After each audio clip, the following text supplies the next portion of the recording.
The Lazy Tour of Two Idle Apprentices. Author Charles Dickens. London: Chapman and Hall LD. New York: Charles Scribner's Sons. 1905. Chapter 1. In the autumn month of September, 1857, wherein these presents bear date, two idle apprentices, exhausted by the long, hot summer and the long, hot work it had brought with it, ran away from their employer. They were bound to a highly meritorious lady named Literature, of fair credit and repute, though, it must be acknowledged, not quite so highly esteemed in the city as she might be. This is the more remarkable, as there is nothing against the respectable lady in that quarter, but quite the contrary, her family having rendered eminent service to many famous citizens of London. It may be sufficient to name Sir William Walworth, Lord Mayor under King Richard II, at the time of Wat Tyler's insurrection, and Sir Richard Whittington, which latter distinguished man and magistrate was doubtless indebted to the lady's family for the gift of his celebrated cat. There is also strong reason to suppose that they rang the Highgate bells for him with their own hands. The misguided young men who thus shirked their duty to the mistress from whom they had received many favors were actuated by the low idea of making a perfectly idle trip in any direction. They had no intention of going anywhere in particular. They wanted to see nothing, they wanted to know nothing, they wanted to learn nothing, they wanted to do nothing. They wanted only to be idle. They took to themselves, after Hogarth, the names of Mr. Thomas Idle and Mr. Francis Goodchild. But there was not a moral pin to choose between them, and they were both idle in the last degree. Between Francis and Thomas, however, there was this difference of character. Goodchild was laboriously idle, and would take upon himself any amount of pains and labor to assure himself that he was idle. In short, had no better idea of idleness than that it was useless industry. Thomas Idle, on the other hand, was an idler of the unmixed Irish or Neapolitan type. A passive idler, a born and bred idler, a consistent idler, who practiced what he would have preached if he had not been too idle to preach. A one entire and perfect chrysolite of idleness. The two idle apprentices found themselves, within a few hours of their escape, walking down into the north of England, that is to say, Thomas was lying in a meadow, looking at the railway trains as they passed over a distant viaduct, which was his idea of walking down into the north, while Francis was walking a mile due south against time, which was his idea of walking down into the north. In the meantime the day waned, and the milestones remained unconquered. "Tom," said Goodchild, "the sun is getting low. Up, and let us go forward." "Nay," quoth Thomas Idle, "I have not done with Annie Laurie yet." And he proceeded with that idle but popular ballad, to the effect that for the bonny young person of that name he would lay him doon and die, equivalent, in prose, to lay him down and die. "What an ass that fellow was!" cried Goodchild, with the bitter emphasis of contempt. "Which fellow?" asked Thomas Idle. "The fellow in your song. Lay him doon and die. Finally he'd show off before the girl by doing that. A sniveller! Why couldn't he get up and punch somebody's head?" "Whose?" asked Thomas Idle. "Anybody's. Everybody's would be better than nobody's. If I fell into that state of mind about a girl, do you think I'd lay me doon and die?" "No, sir," proceeded Goodchild, with a disparaging assumption of the Scottish accent. "I'd get me oop and peach into somebody." "Wouldn't you?" "I wouldn't have anything to do with her," yawned Thomas Idle. "Why should I take the trouble?" "It's no trouble, Tom, to fall in love," said Goodchild, shaking his head. "It's trouble enough to fall out of it, once you're in it," retorted Tom. "So I keep out of it altogether. It would be better for you if you did the same." Mr. Goodchild, who is always in love with somebody, and not unfrequently with several objects at once, made no reply.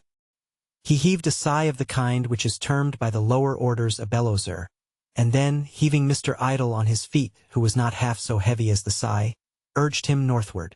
These two had sent their personal baggage on by train, only retaining each a knapsack. Idle now applied himself to constantly regretting the train, to tracking it through the intricacies of Bradshaw's Guide, and finding out where it is now, and where now, and where now, and to asking what was the use of walking when you could ride at such a pace as that. Was it to see the country? If that was the object, look at it out of the carriage windows. There was a great deal more of it to be seen there than here. Besides, who wanted to see the country? Nobody. And again, whoever did walk? Nobody. Fellows set off to walk, but they never did it. They came back and said they did, but they didn't. Then why should he walk? He wouldn't walk. He swore it by this milestone. It was the 5th from London, so far had they penetrated into the north. Submitting to the powerful chain of argument, Goodchild proposed a return to the metropolis, and a falling back upon Euston Square terminus. Thomas assented with alacrity, and so they walked down into the north by the next morning's express, and carried their knapsacks in the luggage van. It was like all other expresses, as every express is and must be. It bore through the harvest country a smell like a large washing day, and a sharp issue of steam as from a huge brazen tea-urn. The greatest power in nature and art combined, it yet glided over dangerous heights in the sight of people looking up from fields and roads, as smoothly and unreally as a light miniature plaything. Now the engine shrieked in hysterics of such intensity that it seemed desirable that the men who had her in charge should hold her feet, slap her hands, and bring her to. Now, burrowed into tunnels with a stubborn and undemonstrative energy so confusing that the train seemed to be flying back into leagues of darkness. Here were station after station, swallowed up by the express without stopping. Here stations where it fired itself in like a volley of cannonballs, swooped away for country people with nosegays, and 3 men of business with portmanteaus, and fired itself off again, bang, bang, bang.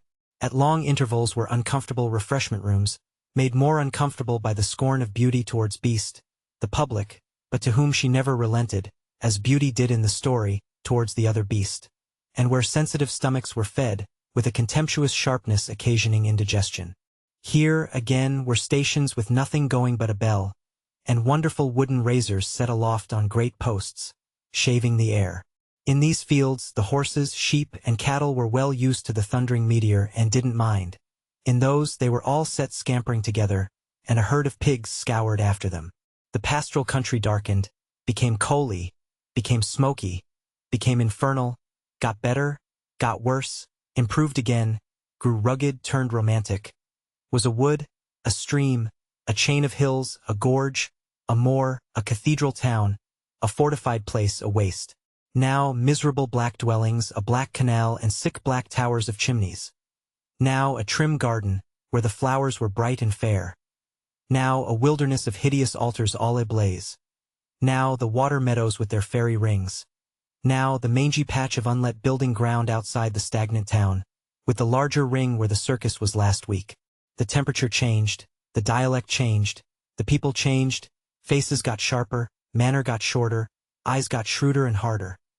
Yet all so quickly, that the spruce guard in the London uniform and silver lace had not yet rumpled his shirt collar, delivered half the dispatches in his shiny little pouch, or read his newspaper. Carlisle.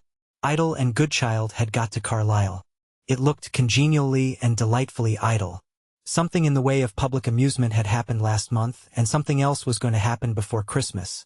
And, in the meantime, there was a lecture on India for those who liked it, which Idle and Goodchild did not. Likewise, by those who liked them, there were impressions to be bought of all the vapid prints going and gone, and of nearly all the vapid books. For those who wanted to put anything in missionary boxes, here were the boxes. For those who wanted the Reverend Mr. Podgers, artist's proofs, 30 shillings. Here was Mr. Podgers to any amount. Not less gracious and abundant, Mr. Codgers also of the Vineyard, but opposed to Mr. Podgers, brotherly tooth and nail. Here were guidebooks to the neighboring antiquities, and eke the lake country in several dry and husky sorts. Here many physically and morally impossible heads of both sexes, for young ladies to copy, in the exercise of the art of drawing. Here, further, a large impression of Mr. Spurgeon, solid as to the flesh, not to say even something gross. The working young men of Carlisle were drawn up, with their hands in their pockets, across the pavements, 4 and 6 abreast, and appeared, much to the satisfaction of Mr. Idle, to have nothing else to do. The working and growing young women of Carlisle, from the age of 12 upwards, promenaded the streets in the cool of the evening, and rallied the said young men. Sometimes the young men rallied the young women, as in the case of a group gathered round an accordion player, from among whom a young man advanced behind a young woman for whom he appeared to have a tenderness, and hinted to her that he was there and playful by giving her, he wore clogs, a kick. On market morning, Carlisle woke up amazingly, and became, to the 2 idle apprentices, disagreeably and reproachfully busy. There were its cattle market, its sheep market, and its pig market down by the river, with raw-boned and shock-headed Rob Roys hiding their lowland dresses beneath heavy plaids, prowling in and out among the animals, and flavoring the air with fumes of whiskey. There was its corn market down the main street, with hum of chaffering over open sacks. There was its general market in the street too, with heather brooms on which the purple flower still flourished, and heather baskets primitive and fresh to behold, with women trying on clogs and caps at open stalls, and Bible stalls adjoining, with Dr. Mantle's dispensary for the cure of all human maladies and no charge for advice, and with Dr. Mantle's laboratory of medical, chemical, and botanical science. Both healing institutions established on one pair of trestles, one board, and one sun-blind, with the renowned phrenologist from London, begging to be favored at 6 pence each, with the company of clients of both sexes, to whom, on examination of their heads, he would make revelations enabling him or her to know themselves. Through all these bargains and blessings, the recruiting sergeant watchfully elbowed his way, a thread of war in the peaceful skein. Likewise on the walls were printed hints that the Oxford Blues might not be indisposed to hear of a few fine active young men, and that whereas the standard of that distinguished corps is full 6 feet, growing lads of 5 feet 11 need not absolutely despair of being accepted. Scenting the morning air more pleasantly than the buried majesty of Denmark did, Messrs. Idle and Goodchild rode away from Carlisle at 8 o'clock one forenoon, bound for the village of Heskett, Newmarket, some 14 miles distant. Goodchild, who had already begun to doubt whether he was idle, as his way always is when he has nothing to do, had read of a certain black old Cumberland hill or mountain called Carrock or Carrock Fell, and had arrived at the conclusion that it would be the culminating triumph of idleness to ascend the same. Thomas Idle, dwelling on the pains inseparable from that achievement, had expressed the strongest doubts of the expediency, and even of the sanity of the enterprise. But Goodchild had carried his point, and they rode away, up hill and down hill, and twisting to the right and twisting to the left, and with old Skiddaw, who has vaunted himself a great deal more than his merits deserve. But that is rather the way of the Lake Country, dodging the apprentices in a picturesque and pleasant manner. Good, weatherproof, warm, pleasant houses, well white-limed, scantily dotting the road. Clean children coming out to look, carrying other clean children as big as themselves. Harvest still lying out and much rained upon. Here and there harvest still unreaped. Well-cultivated gardens attached to the cottages, with plenty of produce forced out of their hard soil. Lonely nooks and wild. But people can be born and married, and buried in such nooks, and can live and love and be loved, there is elsewhere, thank God. Mr. Goodchild's remark. By and by, the village. Black, coarse-stoned, rough-windowed houses, some with outer staircases like Swiss houses, a sinuous and stony gutter winding up hill and round the corner, by way of street. All the children running out directly. Women pausing in washing to peep from doorways and very little windows. Such were the observations of Messrs. Idle and Goodchild, as their conveyance stopped at the village shoemaker's. Old Carrock gloomed down upon it all in a very ill-tempered state, and rain was beginning. The village shoemaker declined to have anything to do with Carrock. No visitors went up Carrock. No visitors came there at all. The world ganged awa yon. The driver appealed to the innkeeper. The innkeeper had 2 men working in the fields, and one of them should be called in, to go up Carrock as guide. Messrs. Idle and Goodchild, highly approving, entered the innkeeper's house, to drink whiskey and eat oatcake.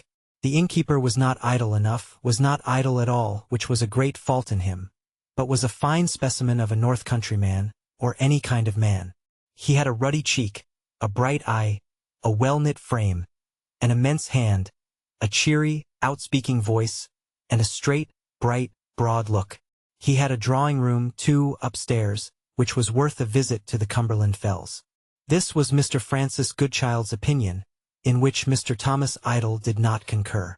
The ceiling of this drawing-room was so crossed and recrossed by beams of unequal lengths, radiating from a center, in a corner, that it looked like a broken starfish. The room was comfortably and solidly furnished with good mahogany and horsehair. It had a snug fireside, and a couple of well-curtained windows, looking out upon the wild country behind the house. What it most developed was an unexpected taste for little ornaments and knickknacks, of which it contained a most surprising number. They were not very various, consisting in great part of waxen babies with their limbs more or less mutilated, appealing on one leg to the parental affections from under little cupping glasses. But Uncle Tom was there, in crockery, receiving theological instructions from Miss Eva, who grew out of his side like a one, in an exceedingly rough state of profile propagandism. Engravings of Mr. Hunt's country boy, before and after his pie, were on the wall, divided by a highly colored nautical piece, the subject of which had all her colors and more flying, and was making great way through a sea of irregular pattern, like a lady's collar. A benevolent elderly gentleman of the last century, with a powdered head, kept guard in oil and varnish over a most perplexing piece of furniture on a table, in appearance between a driving seat and an angular knife-box, but, when opened, a musical instrument of tinkling wires, exactly like David's harp packed for traveling. Everything became a knick-knack in this curious room. The copper tea-kettle, burnished up to the highest point of glory, took his station on a stand of his own at the greatest possible distance from the fireplace, and said, "By your leave, not a kettle, but a bijou."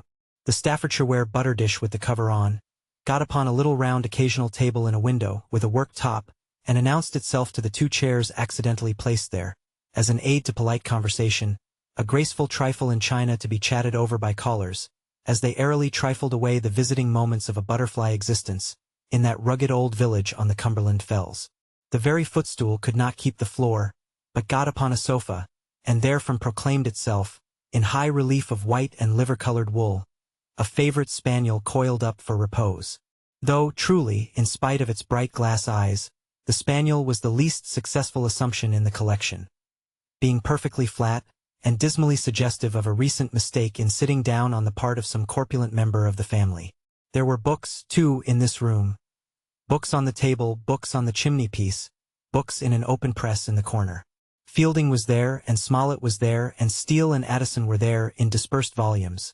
And there were tales of those who go down to the sea in ships, for windy nights, and there was really a choice of good books for rainy days or fine. Then, there is a rush of fire and an earthquake, and the castle springs into the air, and you tumble down a precipice. His cravat appeared to trouble him. He put his hand to his throat, and moved his neck from side to side. He was an old man of a swollen character of face, and his nose was immovably hitched up on one side, as if by a little hook inserted in that nostril. Mr. Goodchild felt exceedingly uncomfortable, and began to think the night was hot, and not cold. "A strong description, sir," he observed. "A strong sensation," the old man rejoined. Again, Mr. Goodchild looked to Mr. Thomas Idle. But Thomas lay on his back with his face attentively turned towards the one old man, and made no sign. At this time Mr. Goodchild believed that he saw threads of fire stretch from the old man's eyes to his own, and there attach themselves. Mr. Goodchild writes the present account of his experience, and, with the utmost solemnity, protests that he had the strongest sensation upon him of being forced to look at the old man along those two fiery films, from that moment. "I must tell it to you," said the old man, with a ghastly and a stony stare. "What?" asked Francis Goodchild. "You know where it took place. Yonder." Whether he pointed to the room above, or to the room below, or to any room in that old house, or to a room in some other old house in that old town, Mr. Goodchild was not, nor is, nor ever can be, sure. He was confused by the circumstance that the right forefinger of the one old man seemed to dip itself in one of the threads of fire, light itself, and make a fiery start in the air, as it pointed somewhere. Having pointed somewhere, it went out. "You know she was a bride," said the old man. "I know they still send up bride cake," Mr. Goodchild faltered. "This is a very oppressive air." "She was a bride," said the old man. "She was a fair, flaxen-haired, large-eyed girl, who had no character, no purpose. A weak, credulous, incapable, helpless nothing. Not like her mother. No. It was her father whose character she reflected. Her mother had taken care to secure everything to herself, for her own life, when the father of this girl, a child at that time, died of sheer helplessness, no other disorder, and then he renewed the acquaintance that had once subsisted between the mother and him. He had been put aside for the flaxen-haired, large-eyed man or nonentity with money. He could overlook that for money. He wanted compensation in money. So, he returned to the side of that woman the mother, made love to her again, danced attendance on her, and submitted himself to her whims.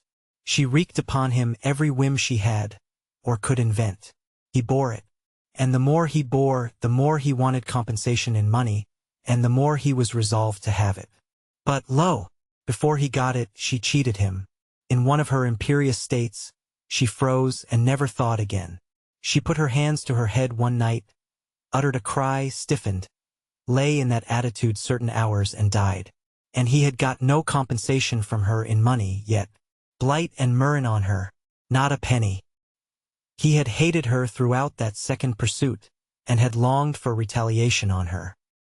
He now counterfeited her signature to an instrument, leaving all she had to leave to her daughter, 10 years old then, to whom the property passed absolutely, and appointing himself the daughter's guardian.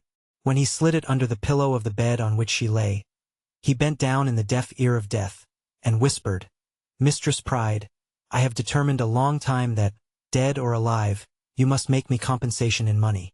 So now there were only two left, which two were he and the fair flaxen-haired, large-eyed foolish daughter, who afterwards became the bride.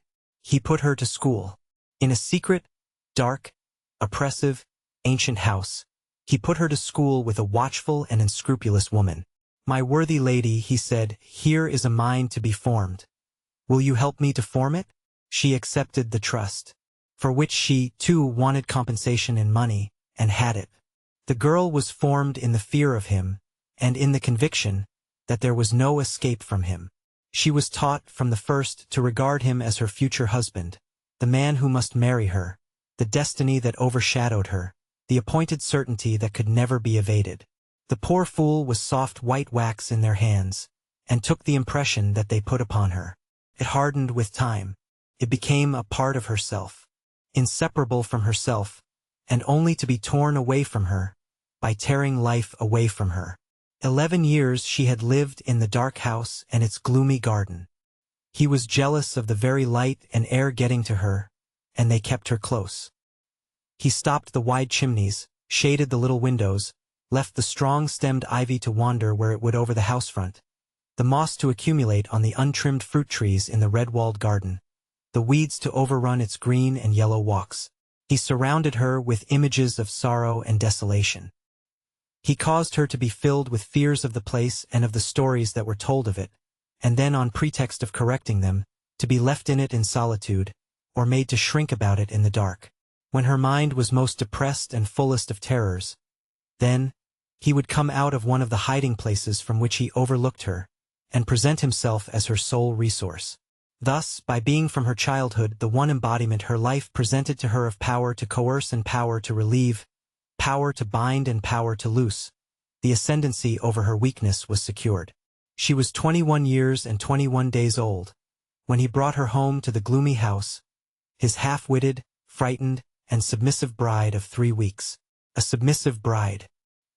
He had dismissed the governess by that time. What he had left to do, he could best do alone, and they came back, upon a rain night, to the scene of her long preparation.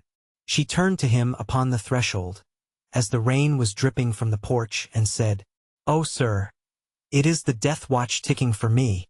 "Well," he answered, "and if it were?" "Oh, sir," she returned to him, "look kindly on me, and be merciful to me. I beg your pardon.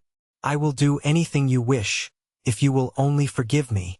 That had become the poor fool's constant song. "I beg your pardon, and forgive me." She was not worth hating. He felt nothing but contempt for her. But she had long been in the way, and he had long been weary, and the work was near its end, and had to be worked out. "You fool," he said, "go up the stairs." She obeyed very quickly, murmuring, "I will do anything you wish." When he came into the bride's chamber, having been a little retarded by the heavy fastenings of the great door, for they were alone in the house, and he had arranged that the people who attended on them should come and go in the day, he found her withdrawn to the furthest corner, and there standing pressed against the paneling as if she would have shrunk through it, her flaxen hair all wild about her face, and her large eyes staring at him in vague terror. "What are you afraid of? Come and sit down by me. I will do anything you wish." "I beg your pardon, sir. Forgive me." Her monotonous tune as usual. "Ellen, here is a writing that you must write out tomorrow, in your own hand. You may as well be seen by others, busily engaged upon it. When you have written it all fairly, and corrected all mistakes, call in any 2 people there may be about the house, and sign your name to it before them. Then, put it in your bosom to keep it safe, and when I sit here again tomorrow night, give it to me. I will do it all with the greatest care. I will do anything you wish. Don't shake and tremble, then. I will try my utmost not to do it, if you will only forgive me. Next day, she sat down at her desk, and did as she had been told. He often passed in and out of the room to observe her, and always saw her slowly and laboriously writing, repeating to herself the words she copied, in appearance quite mechanically, and without caring or endeavoring to comprehend them, so that she did her task. He saw her follow the directions she had received in all particulars, and at night, when they were alone again in the same bride's chamber, and he drew his chair to the hearth, she timidly approached him from her distant seat, took the paper from her bosom and gave it into his hand. It secured all her possessions to him, in the event of her death. He put her before him face to face, that he might look at her steadily, and he asked her in so many plain words, neither fewer nor more, did she know that? There were spots of ink upon the bosom of her white dress, and they made her face look whiter and her eyes look larger as she nodded her head. There were spots of ink upon the hand with which she stood before him, nervously plaiting and folding her white skirts. He took her by the arm and looked her, yet more closely and steadily, in the face. Now die! I have done with you. She shrunk, and uttered a low, suppressed cry. I am not going to kill you. I will not endanger my life for yours. Die! He sat before her in the gloomy bride's chamber, day after day, night after night, looking the word at her when he did not utter it. As often as her large unmeaning eyes were raised from the hands in which she rocked her head, to the stern figure, sitting with crossed arms and knitted forehead, in the chair, they read in it, Die. When she dropped asleep in exhaustion, she was called back to shuddering consciousness, by the whisper, Die. When she fell upon her old entreaty to be pardoned, she was answered Die. When she had outwatched and outsuffered the long night, and the rising sun flamed into the somber room, she heard it hailed with, Another day and not dead. Die. Shut up in the deserted mansion, aloof from all mankind, and engaged alone in such a struggle without any respite, it came to this, that either he must die or she. He knew it very well, and concentrated his strength against her feebleness. Hours upon hours he held her by the arm when her arm was black where he held it, and bade her die. It was done, upon a windy morning before sunrise. He computed the time to be 4:30, but his forgotten watch had run down and he could not be sure. She had broken away from him in the night with loud and sudden cries, the first of that kind to which she had given vent, and he had had to put his hands over her mouth. Since then, she had been quiet in the corner of the paneling where she had sunk down, and he had left her, and had gone back with his folded arms and his knitted forehead to his chair. Paler in the pale light, more colorless than ever in the leaden dawn. He saw her coming, trailing herself along the floor towards him, a white wreck of hair and dress and wild eyes, pushing itself on by an irresolute and bending hand. Oh, forgive me. I will do anything. Oh, sir, pray tell me I may live. Die. Are you so resolved? Is there no hope for me? Die. Her large eyes strained themselves with wonder and fear. Wonder and fear changed to reproach. Reproach to blank nothing. It was done. He was not at first so sure it was done, but that the morning sun was hanging jewels in her hair. He saw the diamond, emerald, and ruby, glittering among it in little points, as he stood looking down at her, when he lifted her and laid her on her bed. She was soon laid in the ground, and now they were all gone, and he had compensated himself well. He had a mind to travel. Not that he meant to waste his money, for he was a pinching man and liked his money dearly, liked nothing else indeed, but that he had grown tired of the desolate house and wished to turn his back upon it and have done with it. But the house was worth money, and money must not be thrown away. He determined to sell it before he went, that it might look the less wretched and bring a better price. He hired some laborers to work in the overgrown garden, to cut out the dead wood, trim the ivy that drooped in heavy masses over the windows and gables, and clear the walks in which the weeds were growing mid-leg high. He worked himself along with them. He worked later than they did, and one evening at dusk was left working alone with his billhook in his hand. One autumn evening, when the bride was 5 weeks dead. "It grows too dark to work longer," he said to himself. "I must give over for the night."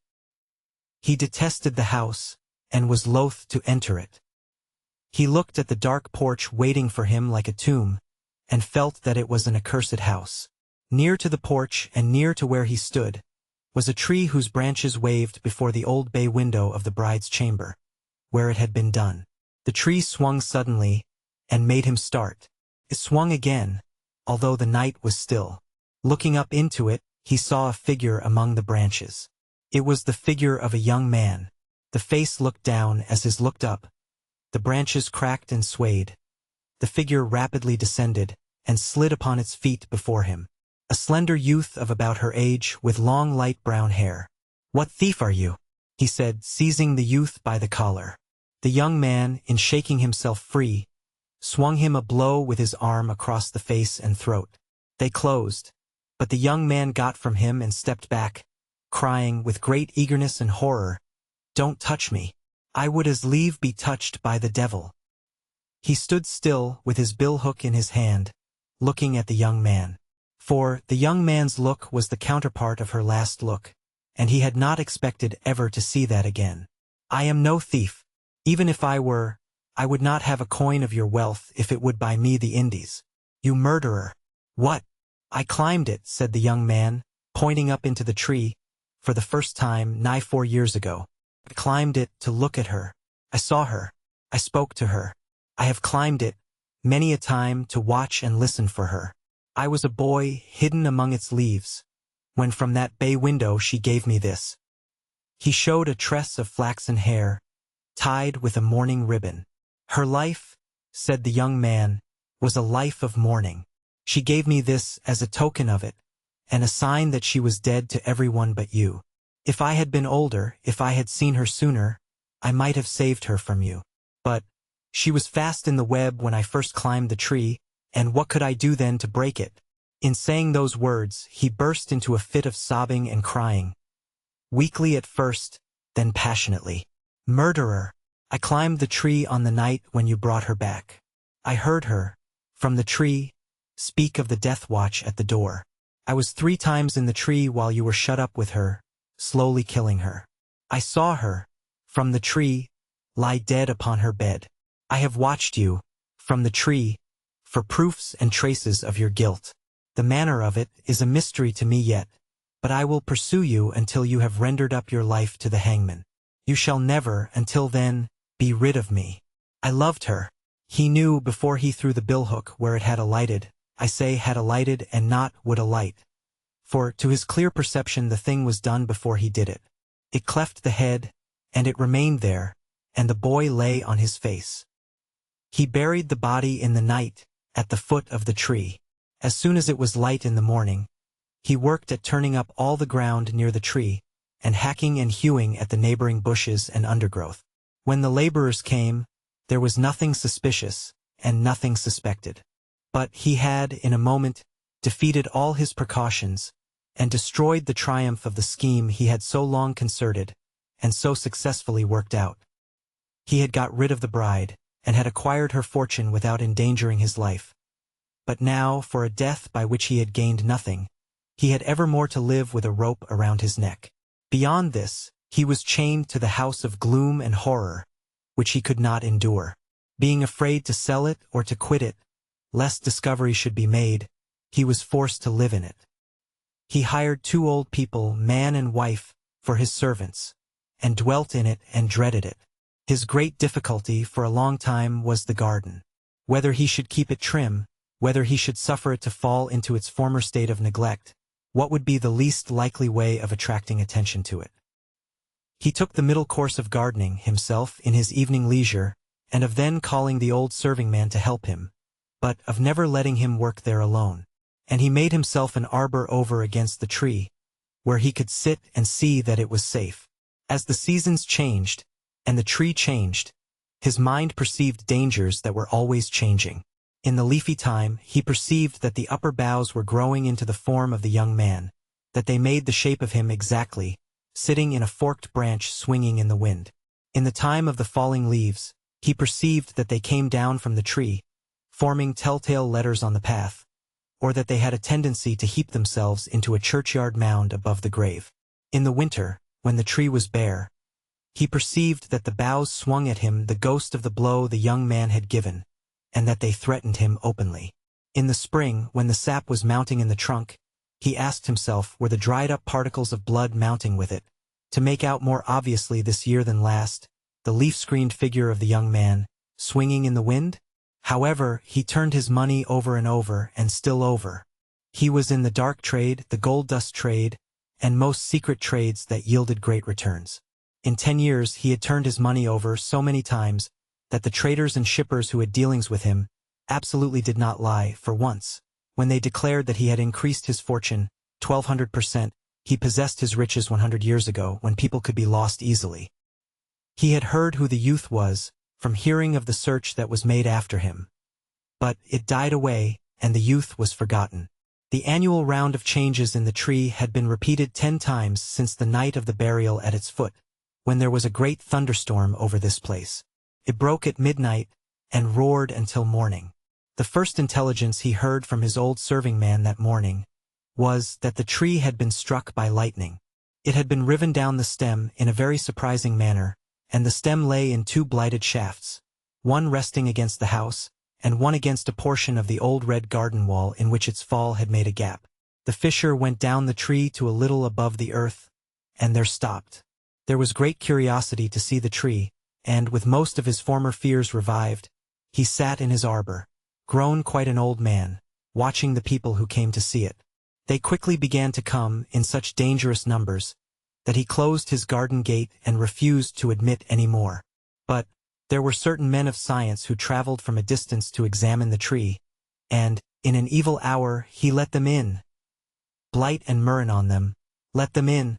They wanted to dig up the ruin by the roots, and closely examine it, and the earth about it. Never, while he lived, they offered money for it. They, men of science, whom he could have bought by the gross, with a scratch of his pen. He showed them the garden gate again and locked and barred it. But they were bent on doing what they wanted to do, and they bribed the old serving man, a thankless wretch who regularly complained when he received his wages of being underpaid, and they stole into the garden by night with their lanterns, picks and shovels and fell to at the tree. He was lying in a turret room on the other side of the house. The bride's chamber had been unoccupied ever since, but he soon dreamed of picks and shovels and got up. He came to an upper window on that side, whence he could see their lanterns, and them, and the loose earth in a heap which he had himself disturbed and put back, when it was last turned to the air. It was found. They had that minute lighted on it. They were all bending over it. One of them said, "The skull is fractured," and another, "See here the bones," and another, "See here the clothes," and then the first struck in again and said, "A rusty billhook." He became sensible, next day, that he was already put under a strict watch, and that he could go nowhere without being followed. Before a week was out, he was taken and laid in hold. The circumstances were gradually pieced together against him, with a desperate malignity, and an appalling ingenuity. But, see the justice of men, and how it was extended to him. He was further accused of having poisoned that girl in the bride's chamber. He who had carefully and expressly avoided imperiling a hair of his head for her, and who had seen her die of her own incapacity. There was doubt for which of the 2 murders he should be first tried. But the real one was chosen, and he was found guilty and cast for death. Bloodthirsty wretches! They would have made him guilty of anything, so set they were upon having his life. His money could do nothing to save him, and he was hanged. I am he, and I was hanged at Lancaster Castle with my face to the wall, 100 years ago. At this terrific announcement, Mr. Goodchild tried to rise and cry out. But the 2 fiery lines extending from the old man's eyes to his own kept him down, and he could not utter a sound. His sense of hearing, however, was acute, and he could hear the clock strike 2. No sooner had he heard the clock strike 2 than he saw before him 2 old men, 2 The eyes of each connected with his eyes by two films of fire, each exactly like the other, each addressing him at precisely one and the same instant, each gnashing the same teeth in the same head, with the same twitched nostril above them, and the same suffused expression around it. Two old men, differing in nothing, equally distinct to the sight, the copy no fainter than the original, the second as real as the first. "At what time," said the two old men, "did you arrive at the door below?" "At 6. And there were 6 old men upon the stairs." Mr. Goodchild having wiped the perspiration from his brow, or tried to do it, the two old men proceeded in one voice, and in the singular number.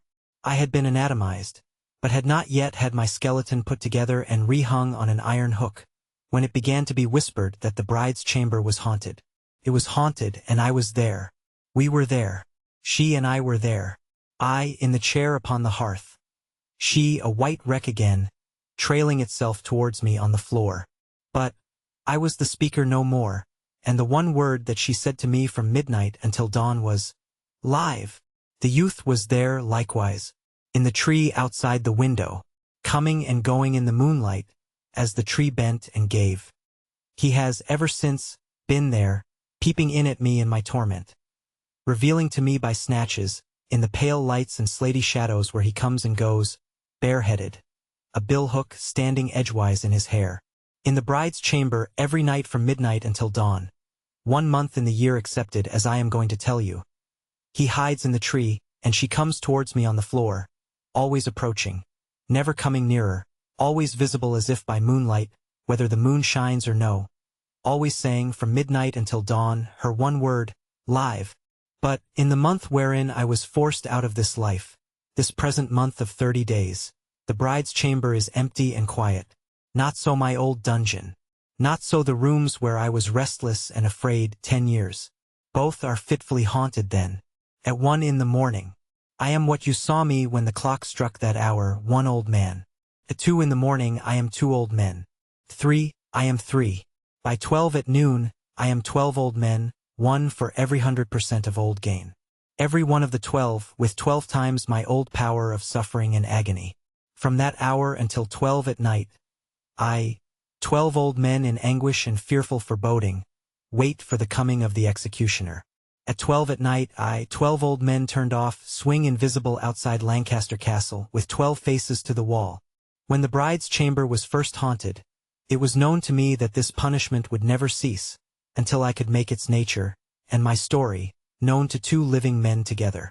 I waited for the coming of 2 living men together into the bride's chamber, years upon years. It was infused into my knowledge, of the means I am ignorant, that if 2 living men, with their eyes open, could be in the bride's chamber at 1 in the morning, they would see me sitting in my chair. At length, the whispers that the room was spiritually troubled, brought 2 men to try the adventure. I was scarcely struck upon the hearth at midnight. I come there as if the lightning blasted me into being, when I heard them ascending the stairs. Next I saw them enter. One of them was a bold, gay, active man in the prime of life, some 45 years of age. The other a dozen years younger. They brought provisions with them in a basket and bottles. A young woman accompanied them, with wood and coals for the lighting of the fire. When she had lighted it, the bold, gay, active man accompanied her along the gallery outside the room, to see her safely down the staircase, and came back laughing. He locked the door, examined the chamber, put out the contents of the basket on the table before the fire, little recking of me, in my appointed station on the hearth, close to him, and filled the glasses and ate and drank. His companion did the same, and was as cheerful and confident as he, though he was the leader. When they had supped, they laid pistols on the table, turned to the fire, and began to smoke their pipes of foreign make. They had traveled together, and had been much together, and had an abundance of subjects in common.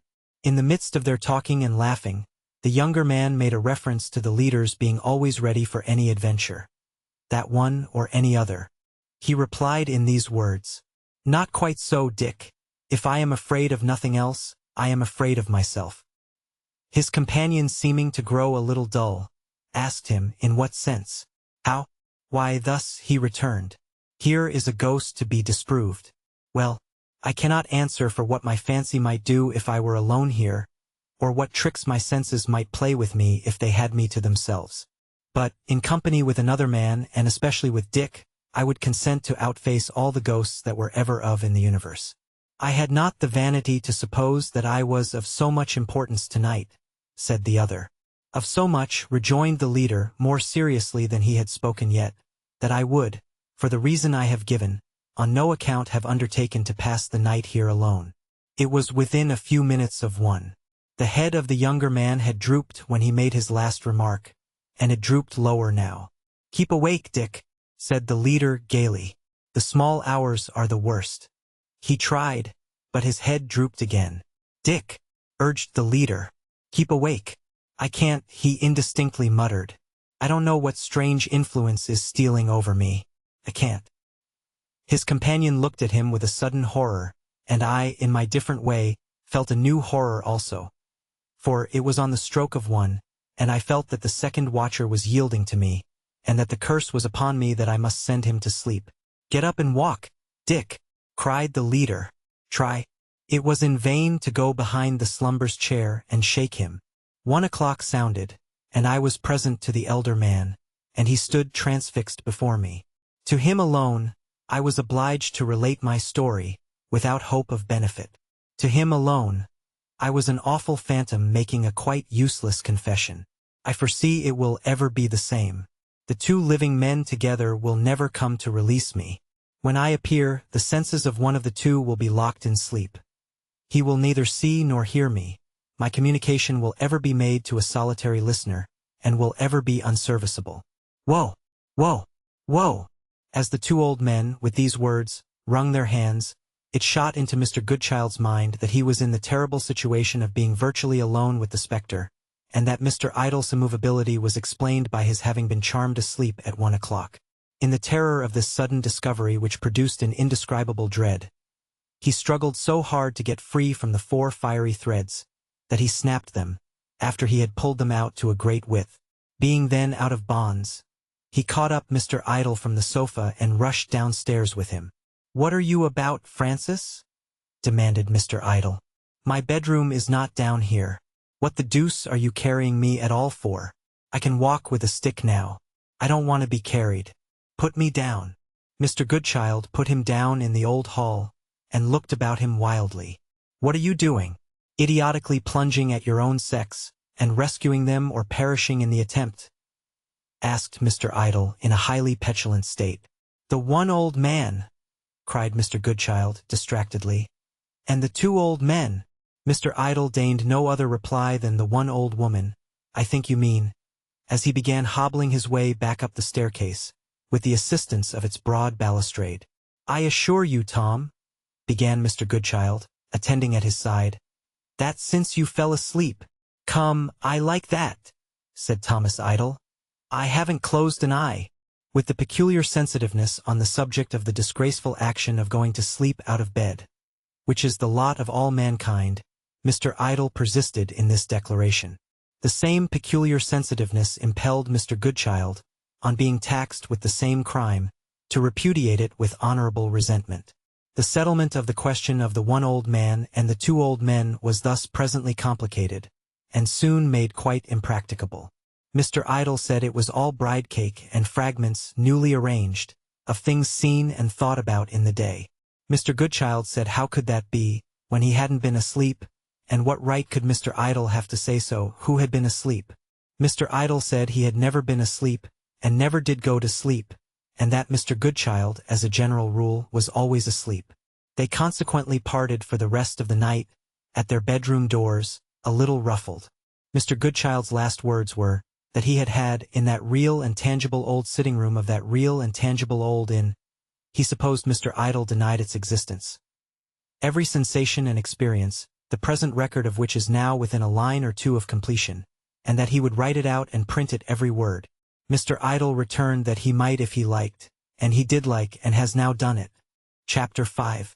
2 of the many passengers by a certain late Sunday evening train, Mr. Thomas Idle and Mr. Francis Goodchild, yielded up their tickets at a little rotten platform, converted into artificial touchwood by smoke and ashes, deep in the manufacturing bosom of Yorkshire.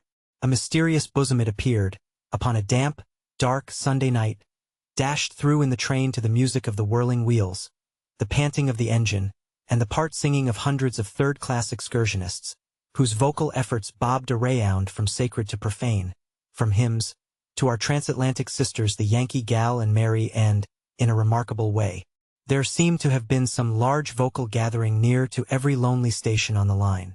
No town was visible, no village was visible, no light was visible.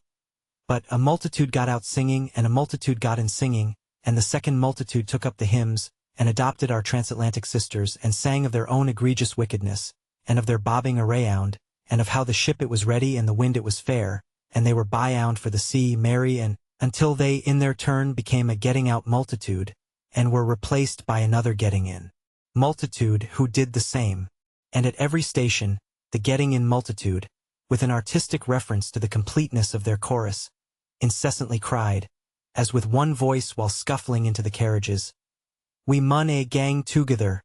The singing and the multitudes had trailed off as the lonely places were left and the great towns were neared, and the way had lain as silently as a train's way ever can, over the vague black streets of the great gulfs of towns, and among their branchless woods of vague black chimneys. These towns looked, in the cinderous wet, as though they had one and all been on fire and were just put out. A dreary and quenched panorama, many miles long.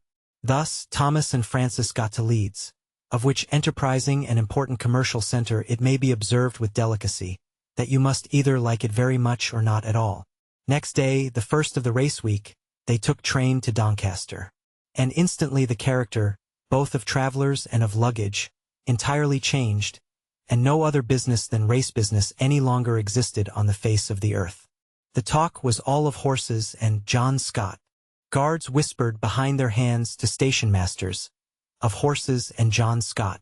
Men in cutaway coats and speckled cravats fastened with peculiar pins, and with the large bones of their legs developed under tight trousers, so that they should look as much as possible like horses' legs, paced up and down by twos at junction stations, speaking low and moodily of horses and John Scott. The young clergyman in the black strait waistcoat, who occupied the middle seat of the carriage, expounded in his peculiar pulpit accent to the young and lovely Reverend Mrs. Crinoline, who occupied the opposite middle seat, a few passages of rumor relative to Ortheth, my love, and Mr. John Ethcott. A bandy vagabond, with a head like a Dutch cheese in a fustian stable suit, attending on a horsebox and going about the platforms with a halter hanging round his neck like a Calais burgher of the ancient period much degenerated, was courted by the best society, by reason of what he had to hint, when not engaged in eating straw, concerning Tiharses and June Scott. The engine driver himself, as he applied one eye to his large stationary double eyeglass on the engine, seemed to keep the other open, sideways, upon horses and John Scott. Brakes and barriers at Doncaster station to keep the crowd off. Temporary wooden avenues of ingress and egress, to help the crowd on. 40 extra porters sent down for this present blessed race week, and all of them making up their betting books in the lamp room or somewhere else, and none of them to come and touch the luggage. Travelers disgorged into an open space, a howling wilderness of idle men. All work but race work at a standstill. All men at a standstill. Why my word, dent ask noon o us to help yt luggage. Bach your opinion loik amon. Coom. Dang it. Coom. Tiharses and June Scott. In the midst of the idle men, all the fly horses and omnibus horses of Doncaster and parts adjacent, rampant, rearing, backing, plunging, shying, apparently the result of their hearing of nothing but their own order and John Scott. Grand Dramatic Company from London for the race week. Poses plastiques in the Grand Assembly Room up the stableyard at 7 and 9 each evening, for the race week. Grand Alliance Circus in the field beyond the bridge, for the race week. Grand Exhibition of Aztec Lilliputians, important to all who want to be horrified cheap, for the race week. Lodgings, grand and not grand, but all at grand prices, ranging from £10 to 20, for the grand race week. Rendered giddy enough by these things, Messrs. Idle and Goodchild repaired to the quarters they had secured beforehand, and Mr. Goodchild looked down from the window into the surging street. "By heaven, Tom," cried he, after contemplating it, "I am in the lunatic asylum again, and these are all mad people under the charge of a body of designing keepers." All through the race week, Mr. Goodchild never divested himself of this idea. Every day he looked out of window, with something of the dread of Lemuel Gulliver looking down at men after he returned home from the horse country. And every day he saw the lunatics, horse-mad, betting-mad, drunken-mad, vice-mad, and the designing keepers always after them. The idea pervaded, like the second color in shot silk, the whole of Mr. Goodchild's impressions. They were much as follows. Monday, midday. Races not to begin until tomorrow, but all the mob lunatics out, crowding the pavements of the one main street of pretty and pleasant Doncaster, crowding the road, particularly crowding the outside of the betting rooms, whooping and shouting loudly after all passing vehicles. Frightened lunatic horses occasionally running away, with infinite clatter. All degrees of men, from peers to paupers, betting incessantly. Keepers very watchful and taking all good chances. An awful family likeness among the keepers, to Mr. Palmer and Mr. Thurtle. With some knowledge of expression and some acquaintance with heads, thus writes Mr. Goodchild, I never have seen anywhere so many repetitions of one class of countenance and one character of head, both evil, as in this street at this time.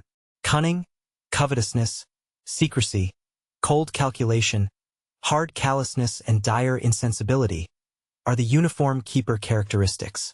Mr. Palmer passes me 5 times in 5 minutes, and, so I go down the street, the back of Mr. Thurtle's skull is always going on before me.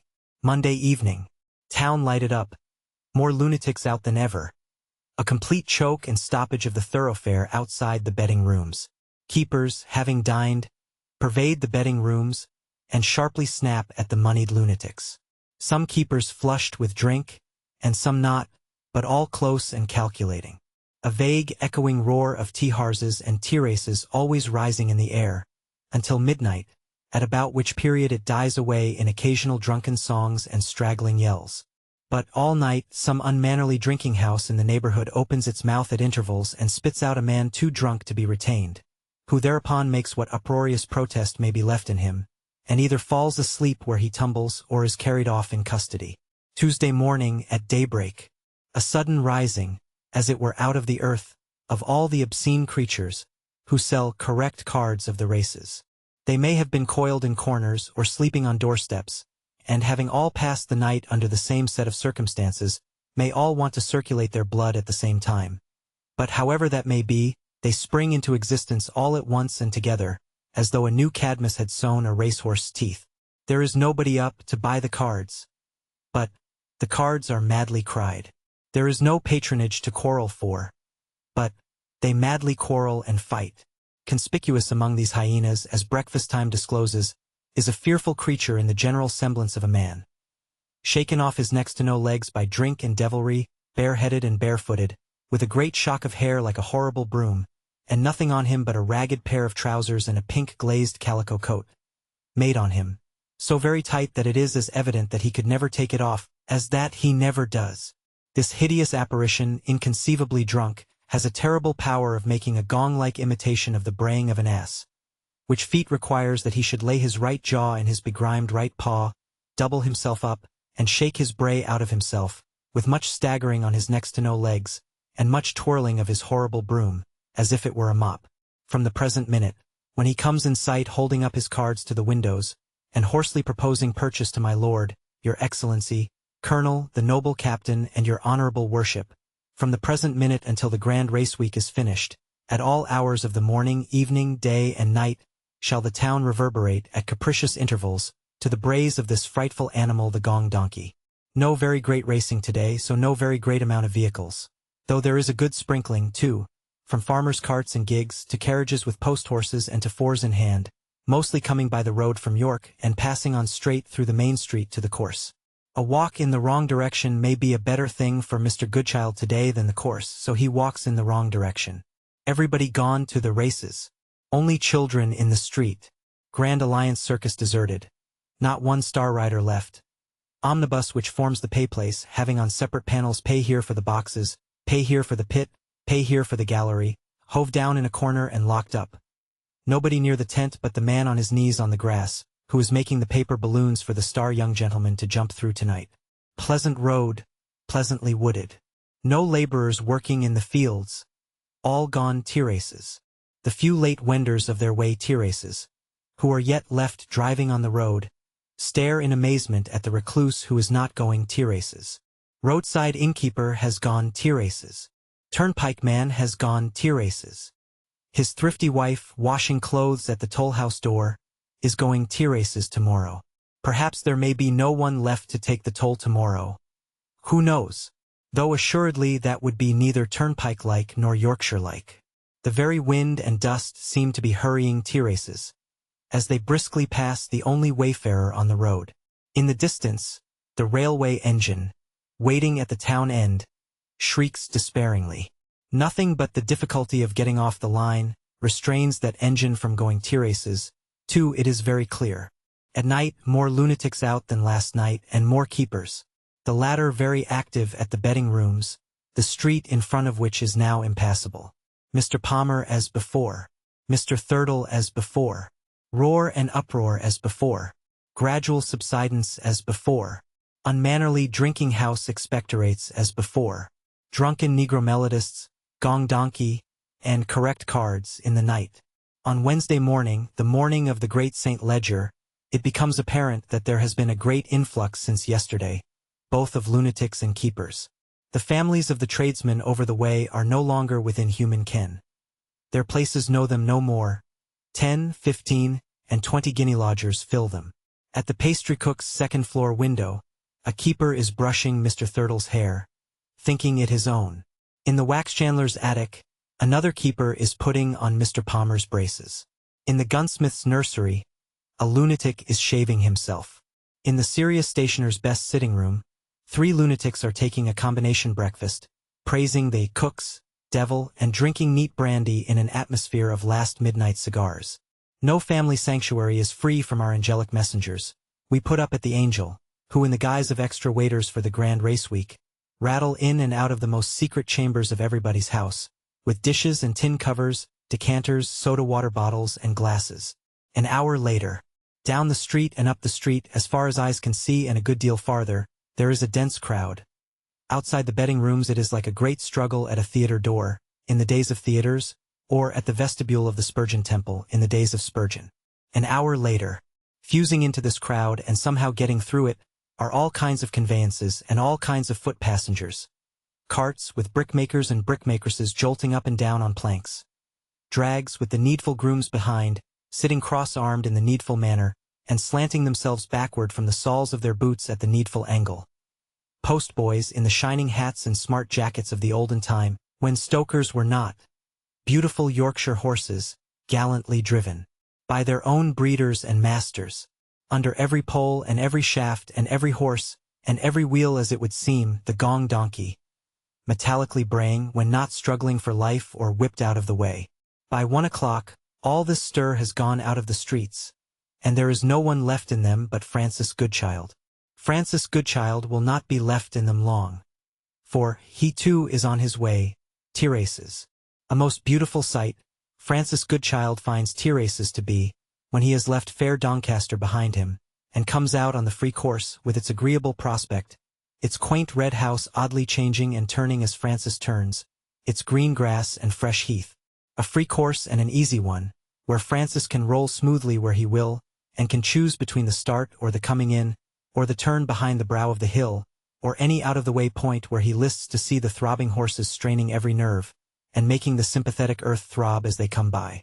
Francis much delights to be, not in the grand stand, but where he can see it, rising against the sky with its vast tiers of little white dots of faces, and its last high rows and corners of people, looking like pins stuck into an enormous pincushion, not quite so symmetrically as his orderly eye could wish, when people change or go away. When the race is nearly run out, it is as good as the race to him to see the flutter among the pins, and the change in them from dark to light, as hats are taken off and waved. Not less full of interest, the loud anticipation of the winner's name, the swelling and the final roar. Then the quick dropping of all the pins out of their places, the revelation of the shape of the bare pincushion, and the closing in of the whole host of lunatics and keepers, in the rear of the 3 horses with bright-colored riders, who have not yet quite subdued their gallop though the contest is over. Mr. Goodchild would appear to have been by no means free from lunacy himself at tea races, though not of the prevalent kind. He is suspected by Mr. Idle to have fallen into a dreadful state concerning a pair of little lilac gloves and a little bonnet that he saw there. Mr. Idle asserts that he did afterwards repeat at the Angel, with an appearance of being lunatically seized, some rhapsody to the following effect: "Oh little lilac gloves, and oh winning little bonnet," making in conjunction with her golden hair quite a glory in the sunlight round the pretty head. "Why anything in the world but you and me, why may not this day's running of horses, to all the rest, of precious sands of life to me, be prolonged through an everlasting autumn sunshine, without a sunset, slave of the lamp or ring, strike me yonder gallant equestrian clerk of the course, in the scarlet coat, motionless on the green grass for ages, friendly devil on 2 sticks, for 10 times 10,000 years, keep blink bonny jibbing at the post, and let us have no start.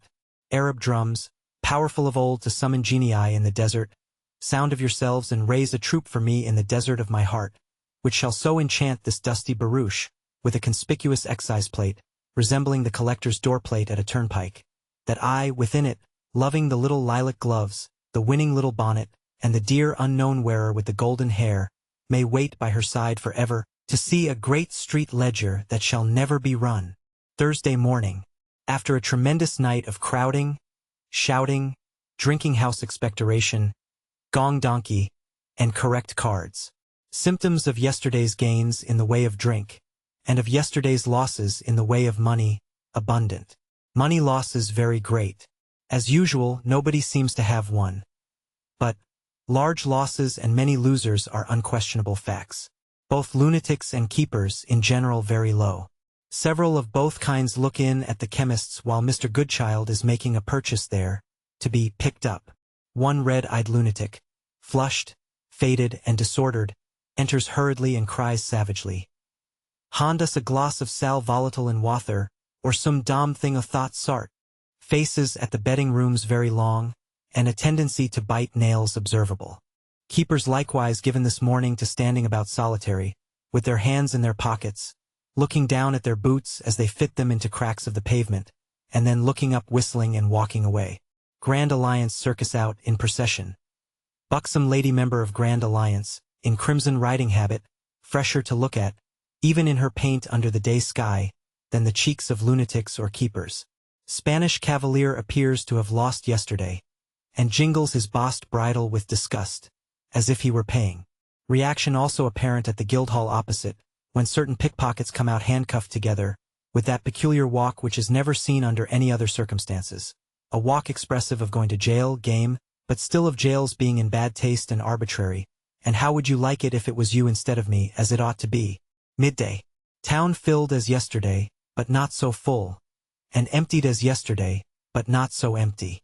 In the evening, Angel Ordinary, where every lunatic and keeper has his modest daily meal of turtle, venison, and wine, not so crowded as yesterday, and not so noisy. At night, the theater. More abstracted faces in it than one ever sees at public assemblies. Such faces wearing an expression which strongly reminds Mr. Goodchild of the boys at school who were going up next, with their arithmetic or mathematics. These boys are, no doubt, going up tomorrow with their sums and figures. Mr. Palmer and Mr. Thurtle in the boxes O.P. Mr. Thurtle and Mr. Palmer in the boxes P.S. The firm of Thurtle, Palmer, and Thurtle in the boxes center. A most odious tendency observable in these distinguished gentlemen to put vile constructions on sufficiently innocent phrases in the play, and then to applaud them in a satyr-like manner. Behind Mr. Goodchild, with a party of other lunatics and one keeper, the express incarnation of the thing called a gent. A gentleman born, a gent manufactured, a something with a scarf round its neck, and a slipshod speech issuing from behind the scarf. More depraved, more foolish, more ignorant, more unable to believe in any noble or good thing of any kind, than the stupidest bosjesman. The thing is but a boy in years, and is addled with drink. To do its company justice, even its company is ashamed of it, as it drawls its slang criticisms on the representation, and inflames Mr. Goodchild with a burning ardor to fling it into the pit. Its remarks are so horrible, that Mr. Goodchild, for the moment, even doubts whether that is a wholesome art, which sets women apart on a high floor before such a thing as this, though as good as its own sisters or its own mother, whom heaven forgive for bringing it into the world. But the consideration that a low nature must make a low world of its own to live in, whatever the real materials, or it could no more exist than any of us could without the sense of touch, brings Mr. Goodchild to reason. The rather, because the thing soon drops its downy chin upon its scarf, and slobbers itself asleep. Friday morning. Early fights. Gong donkey, and correct cards. Again, a great set towards the races, though not so great a set as on Wednesday. Much packing going on too, upstairs at the gunsmiths', the wax chandlers', and the serious stationers'. For there will be a heavy drift of lunatics and keepers to London by the afternoon train. The course as pretty as ever. The great pincushion as like a pincushion, but not nearly so full of pins. Whole rows of pins wanting. On the great event of the day, both lunatics and keepers become inspired with rage. And there is a violent scuffling, and a rushing at the losing jockey, and an emergence of the said jockey from a swaying and menacing crowd, protected by friends and looking the worse for wear, which is a rough proceeding though animating to see from a pleasant distance. After the great event, rills begin to flow from the pincushion towards the railroad. The rills swell into rivers. The rivers soon unite into a lake. The lake floats Mr. Goodchild into Doncaster, past the itinerant personage in black, by the wayside telling him from the vantage ground of a legibly printed placard on a pole that for all these things the Lord will bring him to judgment. No turtle and venison ordinary this evening. That is all over. No betting at the rooms. Nothing there but the plants in pots, which have, all the week, been stood about the entry to give it an innocent appearance, and which have sorely sickened by this time. Saturday. Mr. Idle wishes to know at breakfast, what were those dreadful groanings in his bedroom doorway in the night. Mr. Goodchild answers, nightmare. Mr. Idle repels the calumny, and calls the waiter. The angel is very sorry, had intended to explain. But you see, gentlemen, there was a gentleman dined downstairs with two more, and he had lost a deal of money, and he would drink a deal of wine, and in the night he took the horrors, and got up. And as his friends could do nothing with him, he laid himself down and groaned at Mr. Idle's door. And he did groan there, Mr. Idle says. And you will please to imagine me inside, taking the horrors too.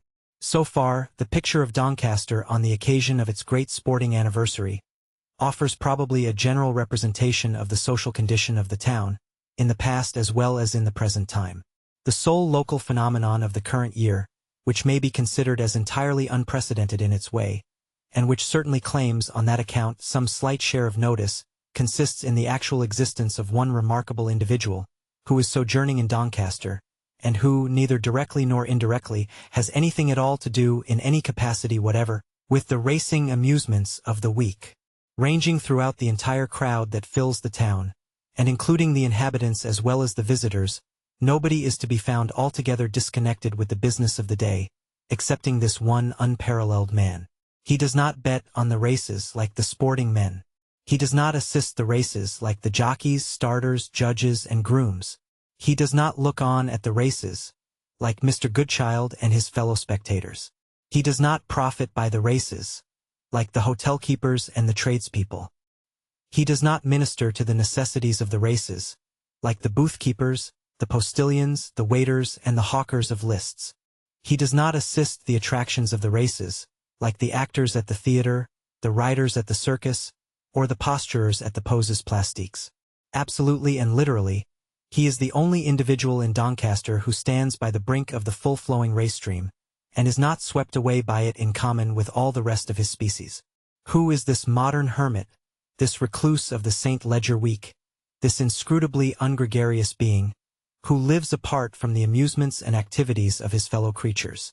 Surely, there is little difficulty in guessing that clearest and easiest of all riddles. Who could he be but Mr. Thomas Idle? Thomas had suffered himself to be taken to Doncaster, just as he would have suffered himself to be taken to any other place in the habitable globe which would guarantee him the temporary possession of a comfortable sofa to rest his ankle on. Once established at the hotel, with his leg on one cushion and his back against another, he formally declined taking the slightest interest in any circumstance whatever connected with the races, or with the people who were assembled to see them. Francis Goodchild, anxious that the hours should pass by his crippled traveling companion as lightly as possible, suggested that his sofa should be moved to the window, and that he should amuse himself by looking out at the moving panorama of humanity, which the view from it of the principal street presented. Thomas, however, steadily declined profiting by the suggestion. "The farther I am from the window," he said, "the better, Brother Francis, I shall be pleased. I have nothing in common with the one prevalent idea of all those people who are passing in the street. Why should I care to look at them? I hope I have nothing in common with the prevalent idea of a great many of them, either," answered Goodchild, thinking of the sporting gentleman whom he had met in the course of his wanderings about Doncaster.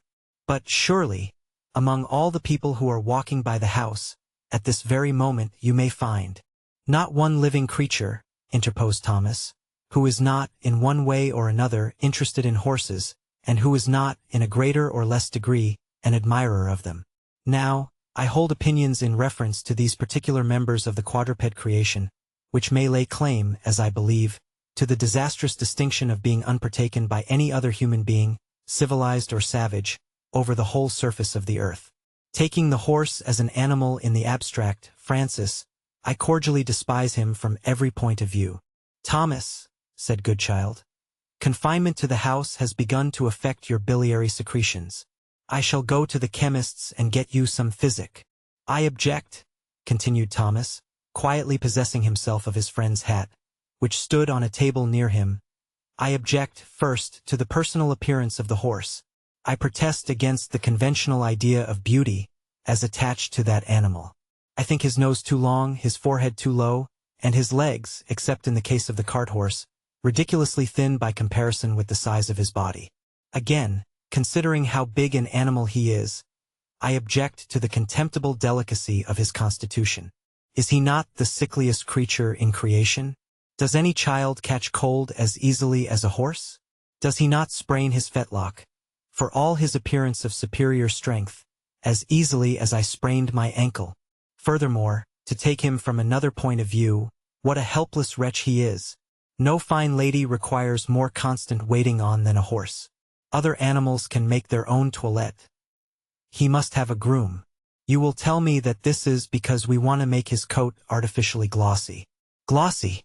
Come home with me and see my cat. My clever cat, who can groom herself. Look at your own dog. See how the intelligent creature currycombs himself with his own honest teeth. Then, again, what a fool the horse is. What a poor, nervous fool. He will start at a piece of white paper in the road as if it was a lion. His one idea, when he hears a noise that he is not accustomed to, is to run away from it. What do you say to those two common instances of the sense and courage of this absurdly overpraised animal? I might multiply them to 200, if I chose to exert my mind and waste my breath, which I never do. I prefer coming at once to my last charge against the horse, which is the most serious of all, because it affects his moral character. I accuse him boldly, in his capacity of servant to man, of slyness and treachery.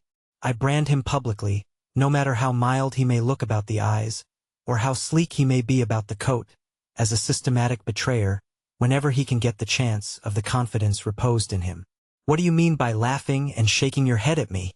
Oh, Thomas, Thomas, said Goodchild, you had better give me my hat. You had better let me get you that physic. I will let you get anything you like, including a composing draught for yourself, said Thomas, irritably alluding to his fellow apprentice's inexhaustible activity. If you will only sit quiet for 5 minutes longer and hear me out. I say again, the horse is a betrayer of the confidence reposed in him, and that opinion, let me add, is drawn from my own personal experience, and is not based on any fanciful theory whatever. You shall have 2 instances, 2 overwhelming instances. Let me start the first of these by asking, what is the distinguishing quality which the Shetland pony has arrogated to himself, and is still perpetually trumpeting through the world by means of popular report and books on natural history? I see the answer in your face. It is the quality of being sure-footed. He professes to have other virtues, such as hardiness and strength, which you may discover on trial. But the one thing which he insists on your believing when you get on his back is that he may be safely depended on not to tumble down with you. Very good. Some years ago I was in Shetland with a party of friends. They insisted on taking me with them to the top of a precipice that overhung the sea. It was a great distance off, but they all determined to walk to it except me. I was wiser then than I was with you at Carrock, and I determined to be carried to the precipice. There was no carriage road in the island, and nobody offered, in consequence, as I suppose, of the imperfectly civilized state of the country, to bring me a sedan chair, which is naturally what I should have liked best. A Shetland pony was produced instead. I remembered my natural history, I recalled popular report, and I got on the little beast's back as any other man would have done in my position, placing implicit confidence in the sureness of his feet. And how did he repay that confidence? Brother Francis, carry your mind on from morning to noon. Picture to yourself a howling wilderness of grass and bog, bounded by low stony hills. Pick out one particular spot in that imaginary scene, and sketch me in it, with outstretched arms, curved back, and heels in the air, plunging headforemost into a black patch of water and mud. Place just behind me the legs, the body, and the head of a sure-footed Shetland pony, all stretched flat on the ground, and you will have produced an accurate representation of a very lamentable fact. And the moral device, Francis, of this picture will be to testify that when gentlemen put confidence in the legs of Shetland ponies, they will find to their cost that they are leaning on nothing but broken reeds. There is my first instance. And what have you got to say to that? Nothing, but that I want my hat, answered Goodchild, starting up and walking restlessly about the room. You shall have it in a minute, rejoined Thomas. My second instance, Goodchild groaned and sat down again. My second instance is more appropriate to the present time and place, for it refers to a racehorse. 2 years ago an excellent friend of mine, who was desirous of prevailing on me to take regular exercise, and who was well enough acquainted with the weakness of my legs to expect no very active compliance with his wishes on their part, offered to make me a present of one of his horses.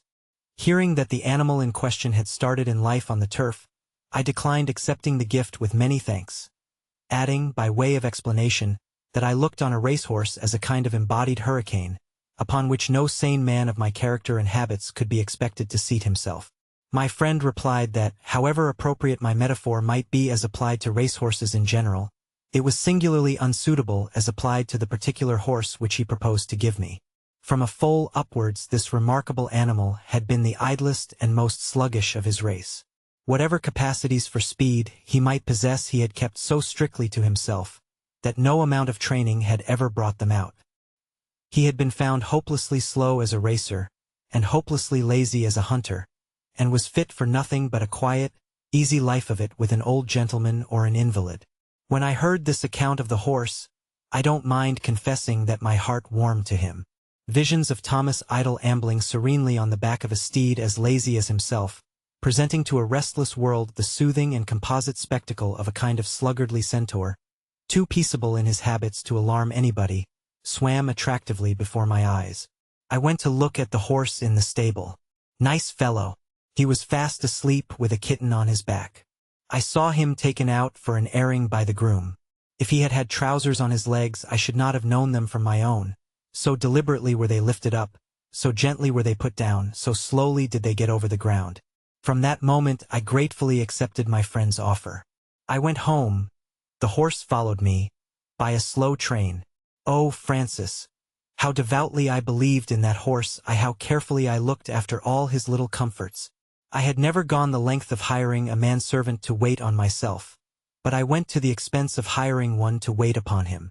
If I thought a little of myself when I bought the softest saddle that could be had for money, I thought also of my horse. When the man at the shop afterwards offered me spurs and a whip, I turned from him with horror. When I sallied out for my first ride, I went purposely unarmed with the means of hurrying my steed. He proceeded at his own pace every step of the way, and when he stopped at last and blew out both his sides with a heavy sigh, and turned his sleepy head and looked behind him, I took him home again as I might take home an artless child who said to me, "If you please, sir, I am tired." For a week this complete harmony between me and my horse lasted undisturbed. At the end of that time, when he had made quite sure of my friendly confidence in his laziness, when he had thoroughly acquainted himself with all the little weaknesses of my seat, and their name is legion, the smoldering treachery and ingratitude of the equine nature blazed out in an instant. Without the slightest provocation from me, with nothing passing him at the time but a pony chaise driven by an old lady, he started in one instant from a state of sluggish depression to a state of frantic high spirits. He kicked, he plunged, he shied, he pranced, he capered fearfully. I sat on him as long as I could, and when I could sit no longer I fell off. No, Francis, this is not a circumstance to be laughed at, but to be wept over. What would be said of a man who had requited my kindness in that way? Range over all the rest of the animal creation, and where will you find me an instance of treachery so black as this? The cow that kicks down the milking pail may have some reason for it. She may think herself taxed too heavily to contribute to the dilution of human tea and the greasing of human bread. The tiger who springs out on me unawares has the excuse of being hungry at the time, to say nothing of the further justification of being a total stranger to me. The very flea who surprises me in my sleep may defend his act of assassination on the ground that I, in my turn, am always ready to murder him when I am awake. I defy the whole body of natural historians to move me, logically, off the ground that I have taken in regard to the horse. Receive back your hat, Brother Francis, and go to the chemist's, if you please, for I have now done. Ask me to take anything you like except an interest in the Doncaster races. Ask me to look at anything you like, except an assemblage of people all animated by feelings of a friendly and admiring nature towards the horse. You are a remarkably well-informed man, and you have heard of hermits. Look upon me as a member of that ancient fraternity, and you will sensibly add to the many obligations which Thomas Idle is proud to owe to Francis Goodchild. Here, fatigued by the effort of excessive talking, disputatious Thomas waved one hand languidly, laid his head back on the sofa pillow, and calmly closed his eyes. At a later period, Mr. Goodchild assailed his traveling companion boldly from the impregnable fortress of common sense. But Thomas, though tamed in body by drastic discipline, was still as mentally unapproachable as ever on the subject of his favorite delusion. The view from the window after Saturday's breakfast is altogether changed. The tradesmen's families have all come back again. The serious stationer's young woman of all work is shaking a duster out of the window of the combination breakfast room. A child is playing with a doll, where Mr. Thurtle's hair was brushed. A sanitary scrubbing is in progress on the spot where Mr. Palmer's braces were put on. No signs of the races are in the streets, but the tramps and the tumble-down carts and trucks laden with drinking forms and tables and remnants of booths, that are making their way out of the town as fast as they can.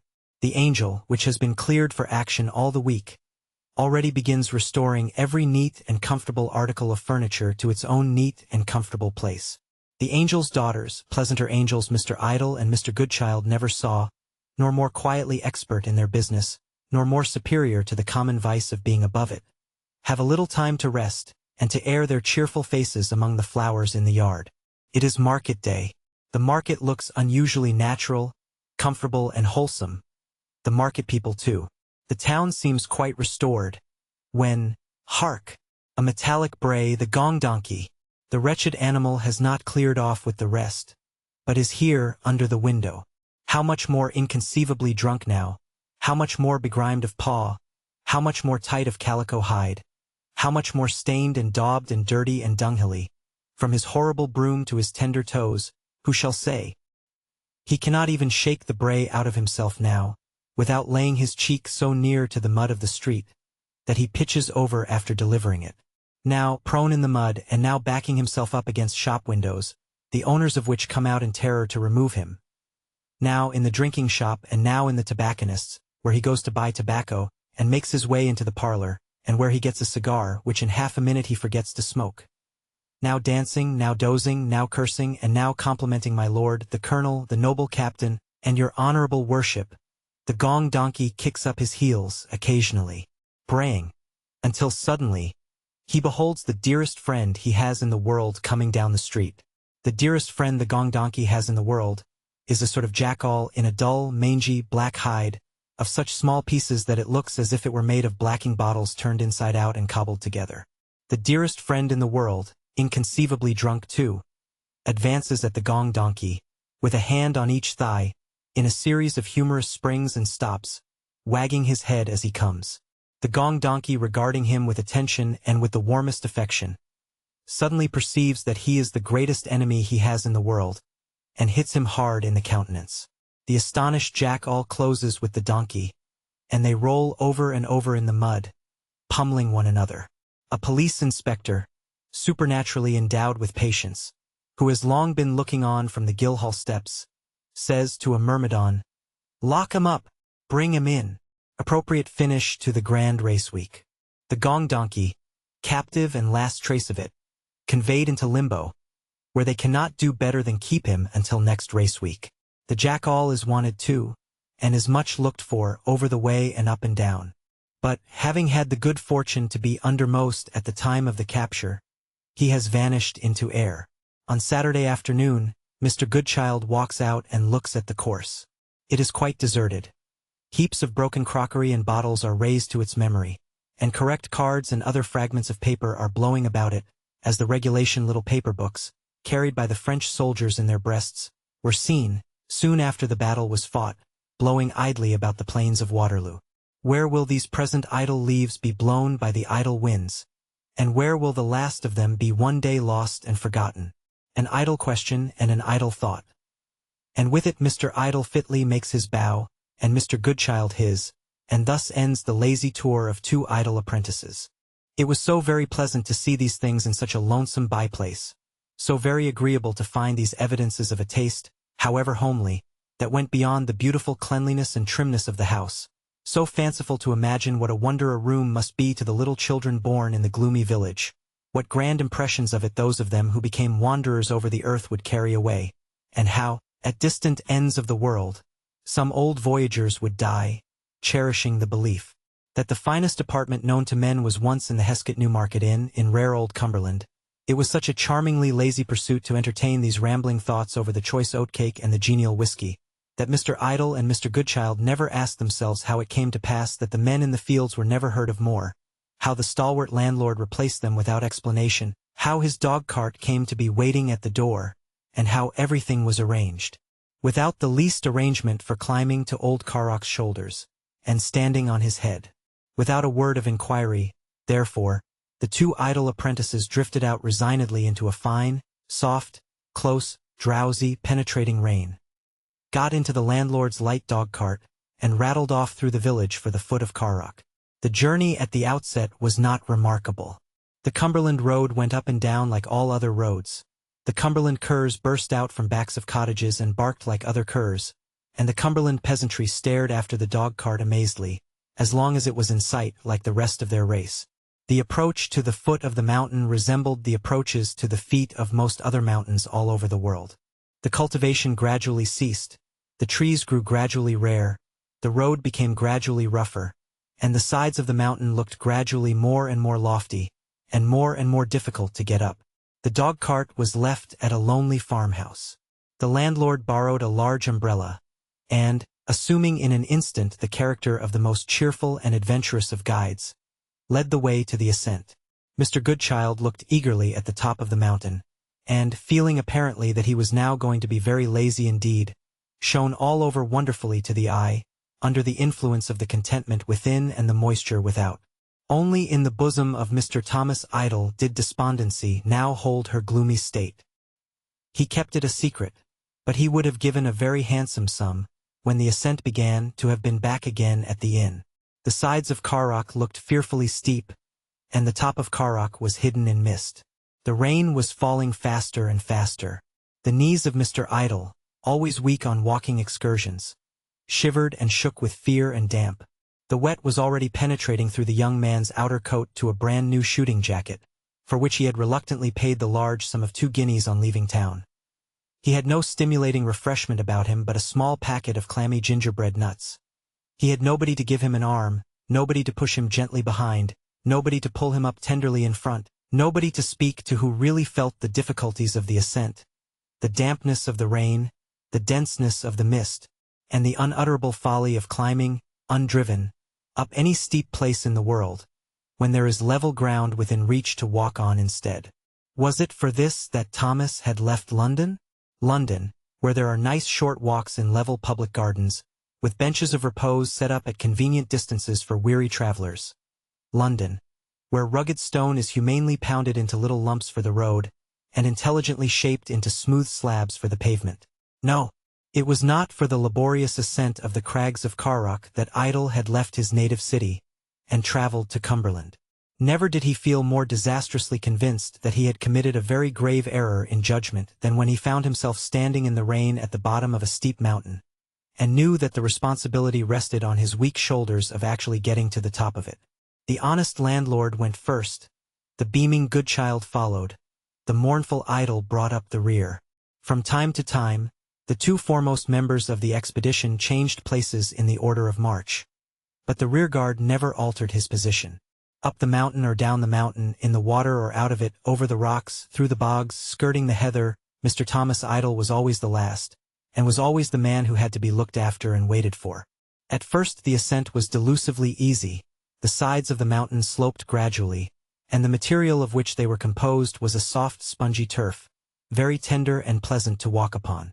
After 100 yards or so, however, the verdant scene and the easy slope disappeared, and the rocks began.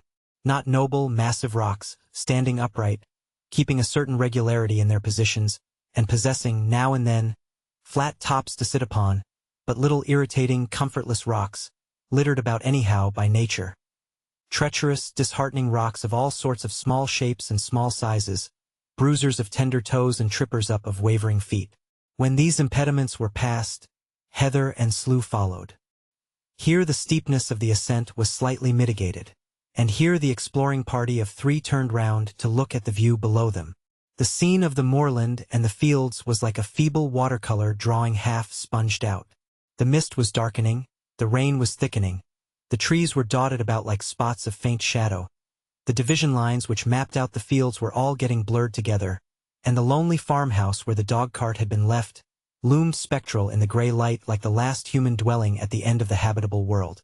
Was this a sight worth climbing to see? Surely not. Up again, for the top of Carrock is not reached yet. The landlord, just as good-tempered and obliging as he was at the bottom of the mountain, Mr. Goodchild brighter in the eyes and rosier in the face than ever, full of cheerful remarks and apt quotations, and walking with a springiness of step wonderful to behold. Mr. Idle, farther and farther in the rear, with the water squeaking in the toes of his boots, with his 2-guinea shooting jacket clinging damply to his aching sides, with his overcoat so full of rain, and standing out so pyramidically stiff, in consequence, from his shoulders downwards, that he felt as if he was walking in a gigantic extinguisher, the despairing spirit within him representing but too aptly the candle that had just been put out. Up and up and up again, till a ridge is reached and the outer edge of the mist on the summit of Carrock is darkly and drizzlingly near. Is this the top? No, nothing like the top. It is an aggravating peculiarity of all mountains, that, although they have only one top when they are seen, as they ought always to be seen, from below, they turn out to have a perfect eruption of false tops whenever the traveler is sufficiently ill-advised to go out of his way for the purpose of ascending them. Carrock is but a trumpery little mountain of 1,500 feet, and it presumes to have false tops, and even precipices, as if it were Mont Blanc. No matter. Goodchild enjoys it and will go on, and Idle, who is afraid of being left behind by himself, must follow. On entering the edge of the mist, the landlord stops, and says he hopes that it will not get any thicker. It is 20 years since he last ascended Carrock, and it is barely possible, if the mist increases, that the party may be lost on the mountain. Goodchild hears this dreadful intimation, and is not in the least impressed by it.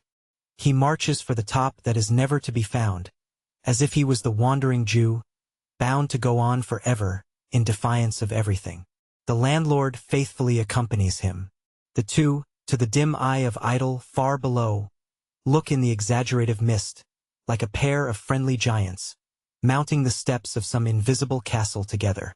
Up and then down a little, and then up, and then along a strip of level ground, and then up again. The wind, a wind unknown in the happy valley, blows keen and strong. The rain mist gets impenetrable. A dreary little cairn of stones appears. The landlord adds one to the heap, first walking all round the cairn as if he were about to perform an incantation, then dropping the stone on to the top of the heap with the gesture of a magician adding an ingredient to a cauldron in full bubble. Goodchild sits down by the cairn as if it was his study table at home. Idle, drenched and panting, stands up with his back to the wind, ascertains distinctly that this is the top at last, looks round with all the little curiosity that is left in him, and gets, in return, a magnificent view of nothing. The effect of this sublime spectacle on the minds of the exploring party is a little injured by the nature of the direct conclusion to which the sight of it points. the said conclusion being that the mountain mist has actually gathered round them, as the landlord feared it would. It now becomes imperatively necessary to settle the exact situation of the farmhouse in the valley at which the dog-cart has been left, before the travelers attempt to descend. While the landlord is endeavoring to make this discovery in his own way, Mr. Goodchild plunges his hand under his wet coat, draws out a little red morocco case, opens it, and displays to the view of his companions a neat pocket compass. The north is found, the point at which the farmhouse is situated is settled, and the descent begins. After a little downward walking, Idle, behind as usual, sees his fellow travelers turn aside sharply, tries to follow them, loses them in the mist, is shouted after, waited for, recovered, and then finds that a halt has been ordered, partly on his account, partly for the purpose of again consulting the compass. The point in debate is settled as before between Goodchild and the landlord, and the expedition moves on, not down the mountain, but marching straight forward round the slope of it. The difficulty of following this new route is acutely felt by Thomas Idle. He finds the hardship of walking at all greatly increased by the fatigue of moving his feet straight forward along the side of a slope, when their natural tendency at every step is to turn off at a right angle and go straight down the declivity. Let the reader imagine himself to be walking along the roof of a barn, instead of up or down it, and he will have an exact idea of the pedestrian difficulty in which the travelers had now involved themselves. In 10 minutes more Idle was lost in the distance again, was shouted for, waited for, recovered as before, found Goodchild repeating his observation of the compass, and remonstrated warmly against the sideway route that his companions persisted in following. It appeared to the uninstructed mind of Thomas that when 3 men want to get to the bottom of a mountain, their business is to walk down it, and he put this view of the case not only with emphasis, but even with some irritability.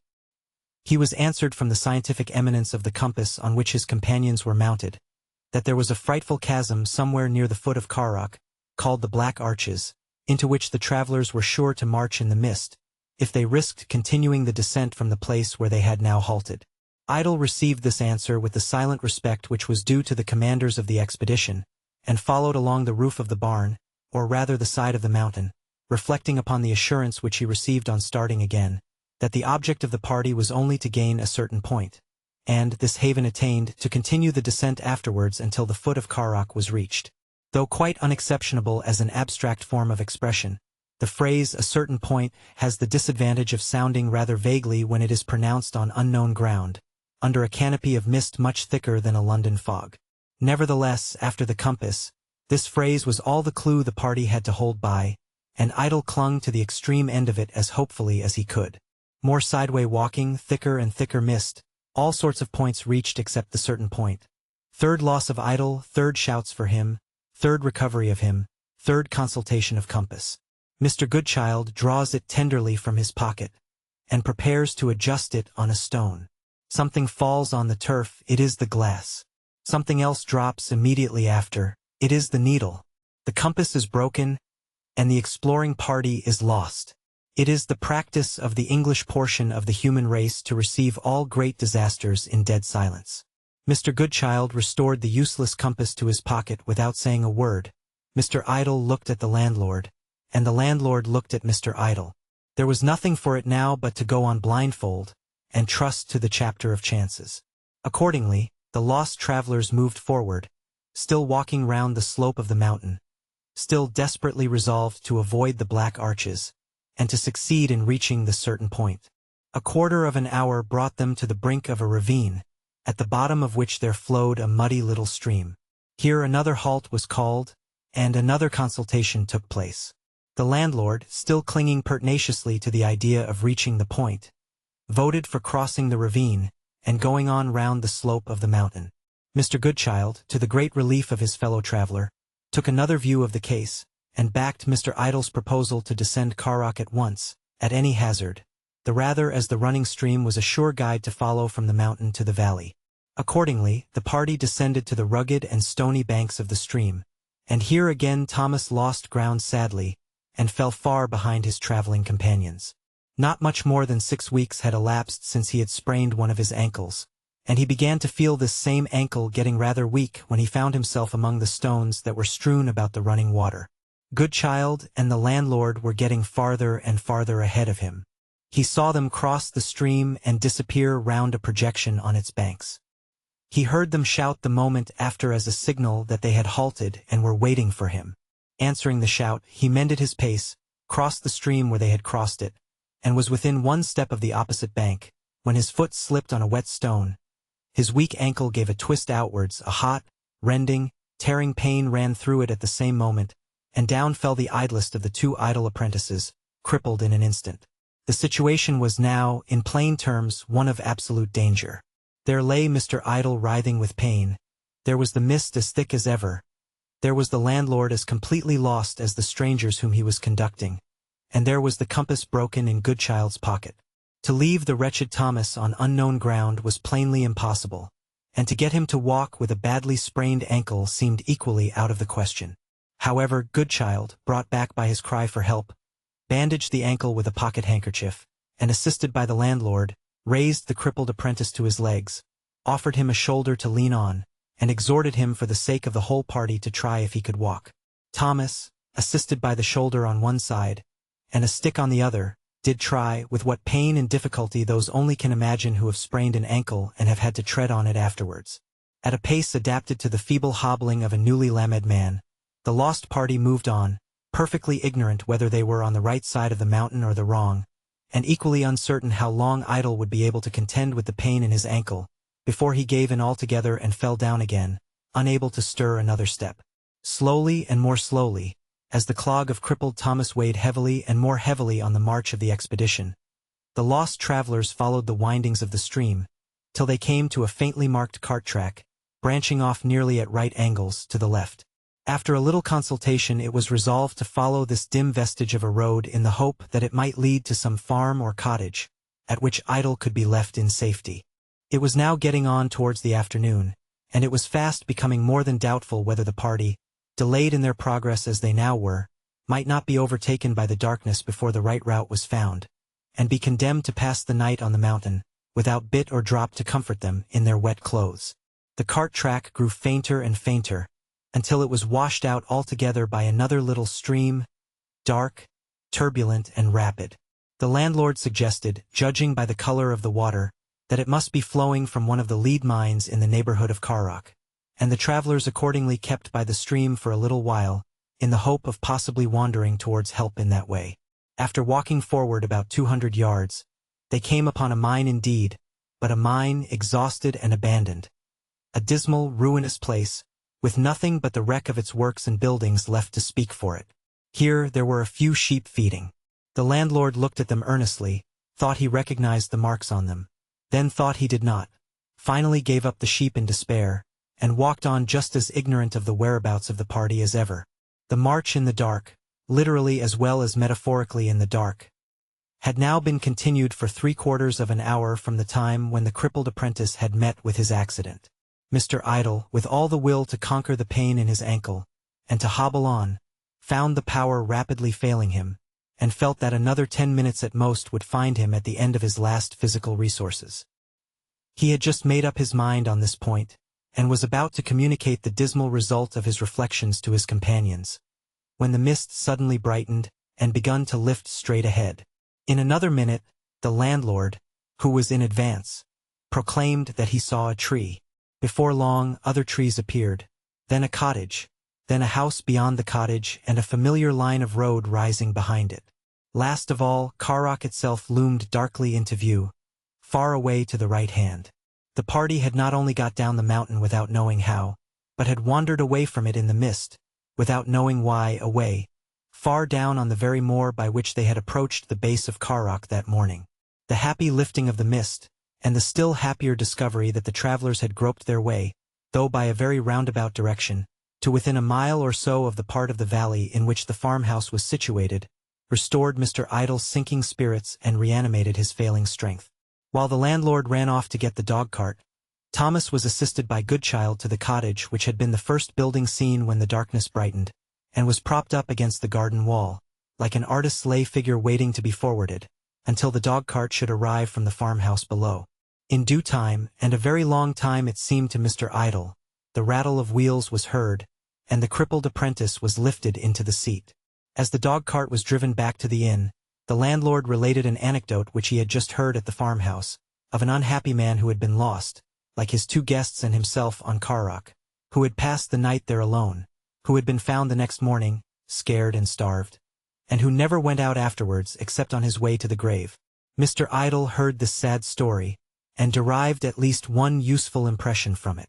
Bad as the pain in his ankle was, he contrived to bear it patiently, for he felt grateful that a worse accident had not befallen him in the wilds of Carrock. Chapter 2. The dog-cart, with Mr. Thomas Idle and his ankle on the hanging seat behind, Mr. Francis Goodchild and the innkeeper in front, and the rain in spouts and splashes everywhere, made the best of its way back to the little inn, the broken moor country looking like miles upon miles of pre-Adamite sop, or the ruins of some enormous jorum of antediluvian toast and water.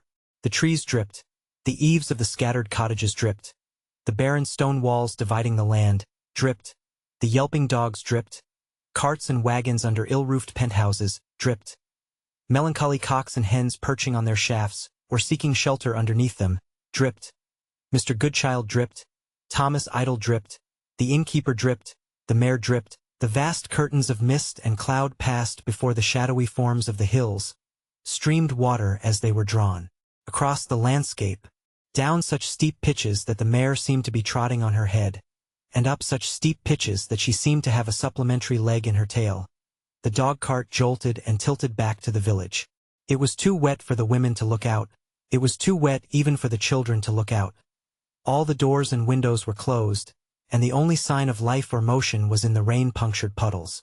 Whiskey and oil to Thomas Idle's ankle, and whiskey without oil to Francis Goodchild's stomach, produced an agreeable change in the systems of both, soothing Mr. Idle's pain, which was sharp before, and sweetening Mr. Goodchild's temper, which was sweet before. Portmanteaus being then opened and clothes changed, Mr. Goodchild, through having no change of outer garments but broadcloth and velvet, suddenly became a magnificent portent in the innkeeper's house, a shining frontispiece to the fashions for the month, and a frightful anomaly in the Cumberland village. Greatly ashamed of his splendid appearance, the conscious Goodchild quenched it as much as possible, in the shadow of Thomas Idle's ankle, and in a corner of the little covered carriage that started with them for Wigton, a most desirable carriage for any country, except for its having a flat roof and no sides, which caused the plumps of rain accumulating on the roof to play vigorous games of bagatelle into the interior all the way, and to score immensely.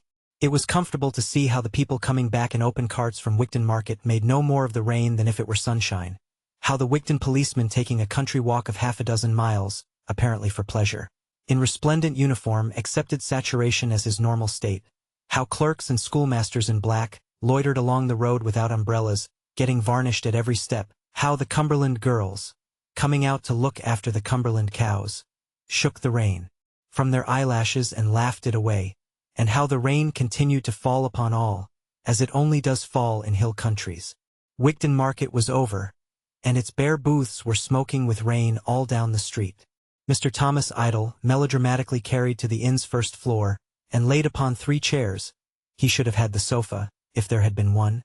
Mr. Goodchild went to the window to take an observation of Wigton, and report what he saw to his disabled companion. Brother Francis, cried Thomas Idle. What do you see from the turret? I see, said Brother Francis, what I hope and believe to be one of the most dismal places ever seen by eyes. I see the houses with their roofs of dull black, their stained fronts, and their dark-rimmed windows, looking as if they were all in mourning.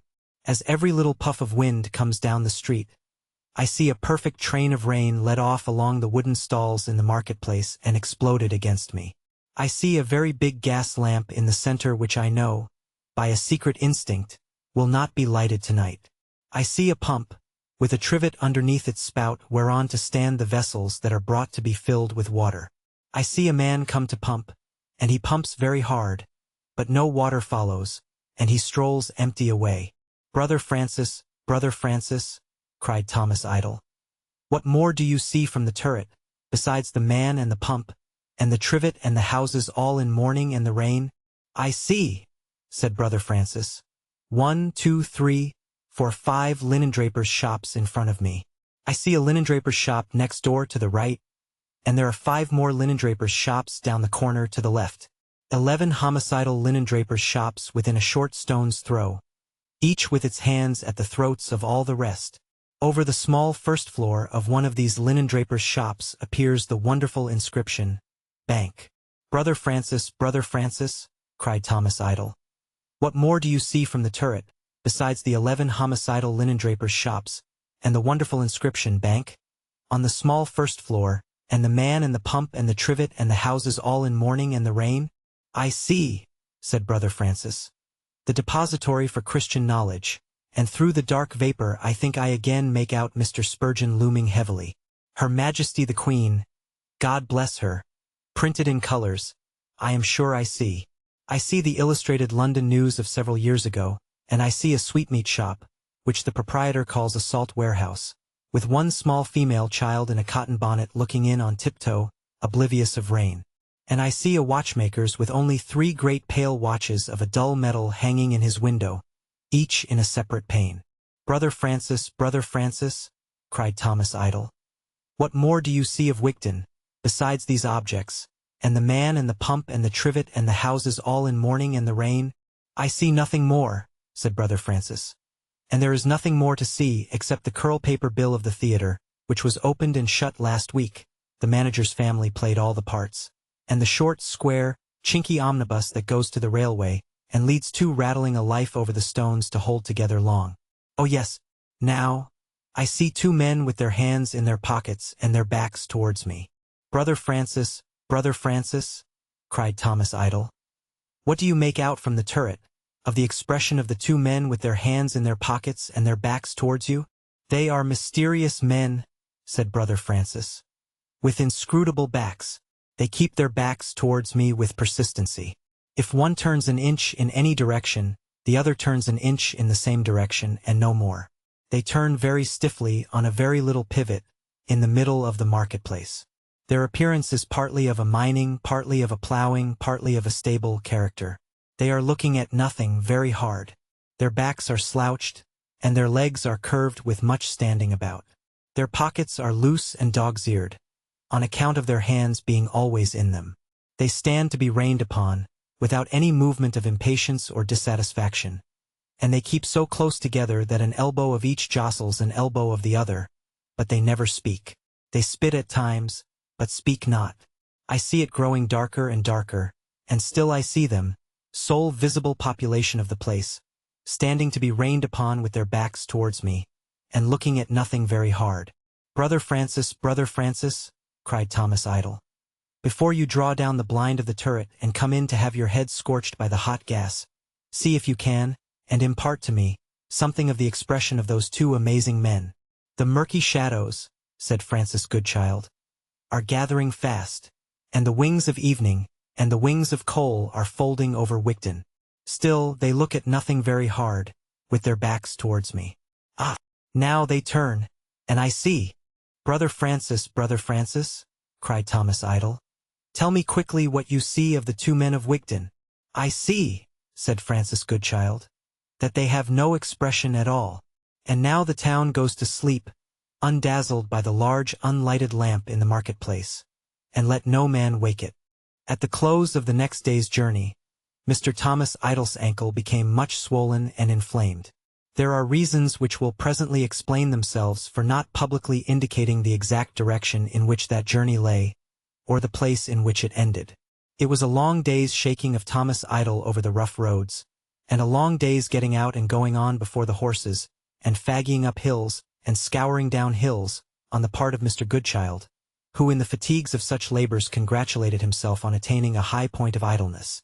It was at a little town, still in Cumberland, that they halted for the night, a very little town, with the purple and brown moor close upon its one street.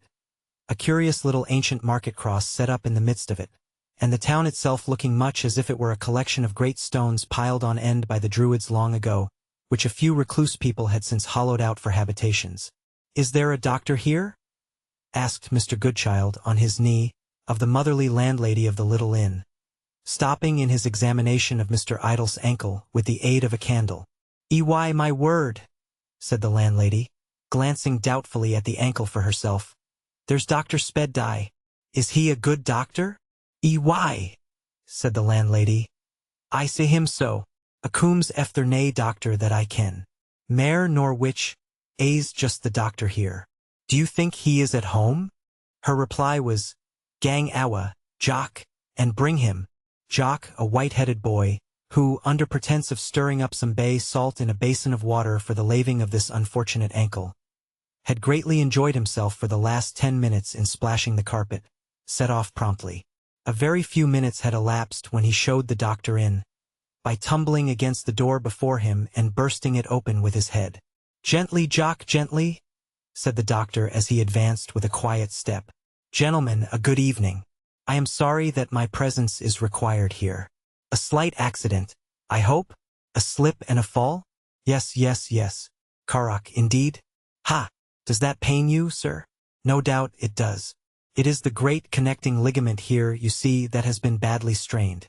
Time and rest, sir. They are often the recipe in greater cases, with a slight sigh, and often the recipe in small.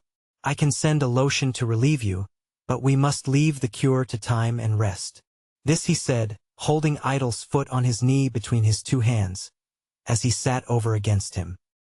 He had touched it tenderly and skillfully in explanation of what he said, and, when his careful examination was completed, softly returned it to its former horizontal position on a chair. He spoke with a little irresolution whenever he began, but afterwards fluently. He was a tall, thin, large-boned old gentleman, with an appearance at first sight of being hard-featured.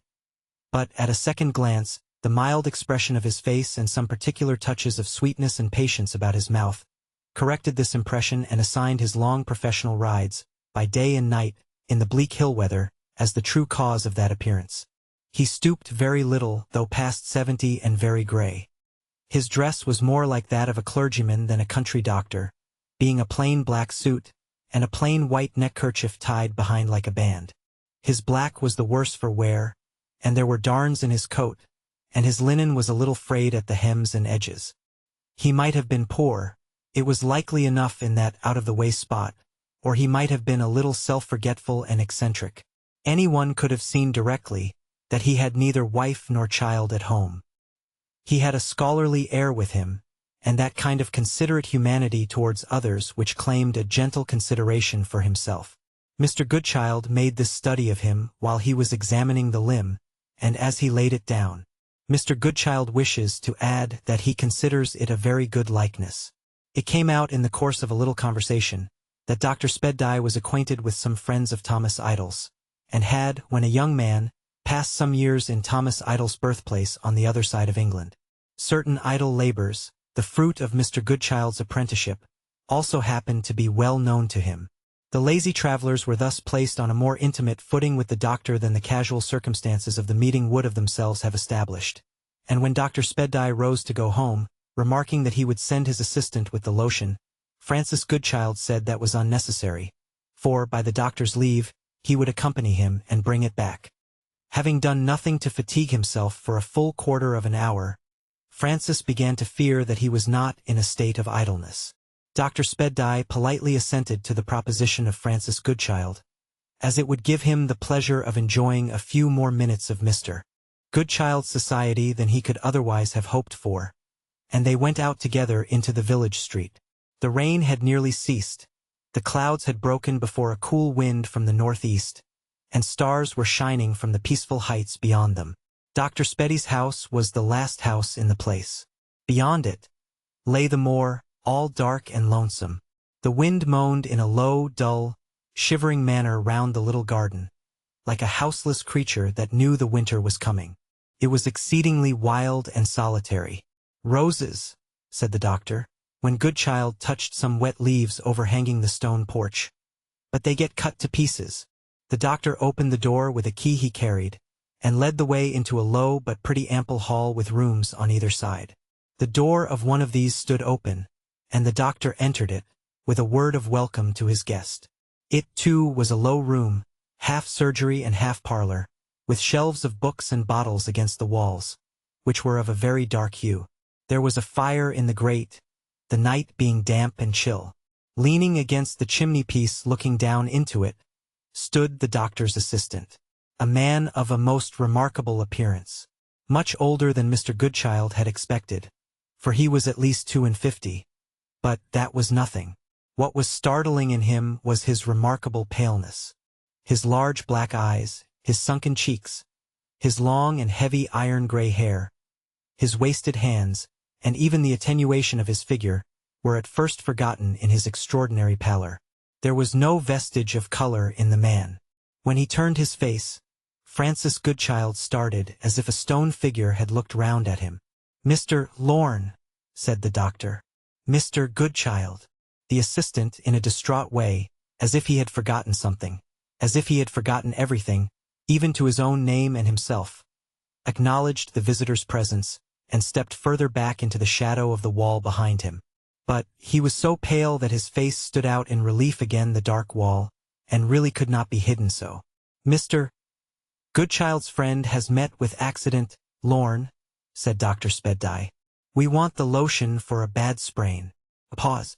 "My dear fellow, you are more than usually absent tonight. The lotion for a bad sprain."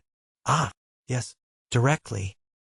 He was evidently relieved to turn away, and to take his white face and his wild eyes to a table in a recess among the bottles. But though he stood there, compounding the lotion with his back towards them, Goodchild could not, for many moments, withdraw his gaze from the man. When he at length did so, he found the doctor observing him with some trouble in his face.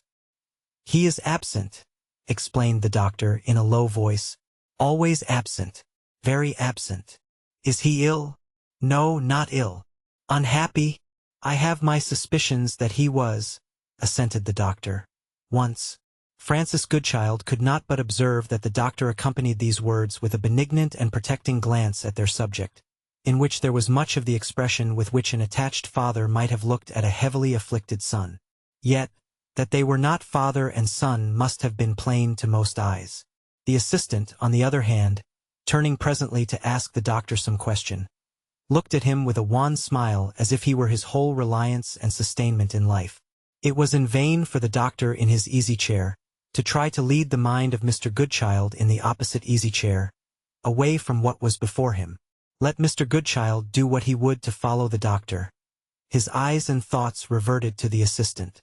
The doctor soon perceived it, and, after falling silent, and musing in a little perplexity, said, "Lorne, my dear doctor, would you go to the inn and apply that lotion?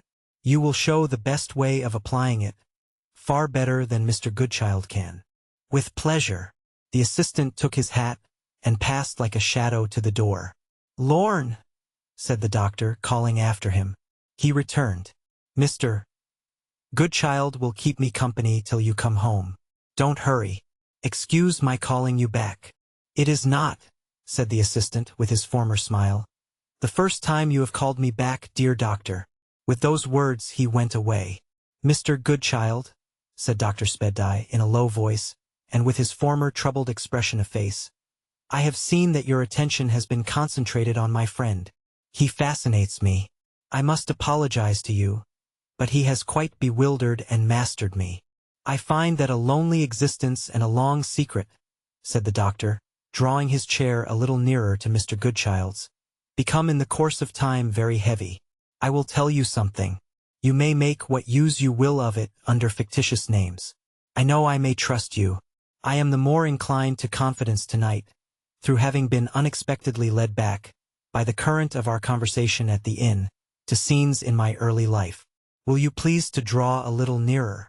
Mr. Goodchild drew a little nearer, and the doctor went on thus, speaking for the most part in so cautious a voice that the wind, though it was far from high, occasionally got the better of him. "When this present 19th century was younger by a good many years than it is now, a certain friend of mine named Arthur Holliday happened to arrive in the town of Doncaster, exactly in the middle of a race week, or, in other words, in the middle of the month of September.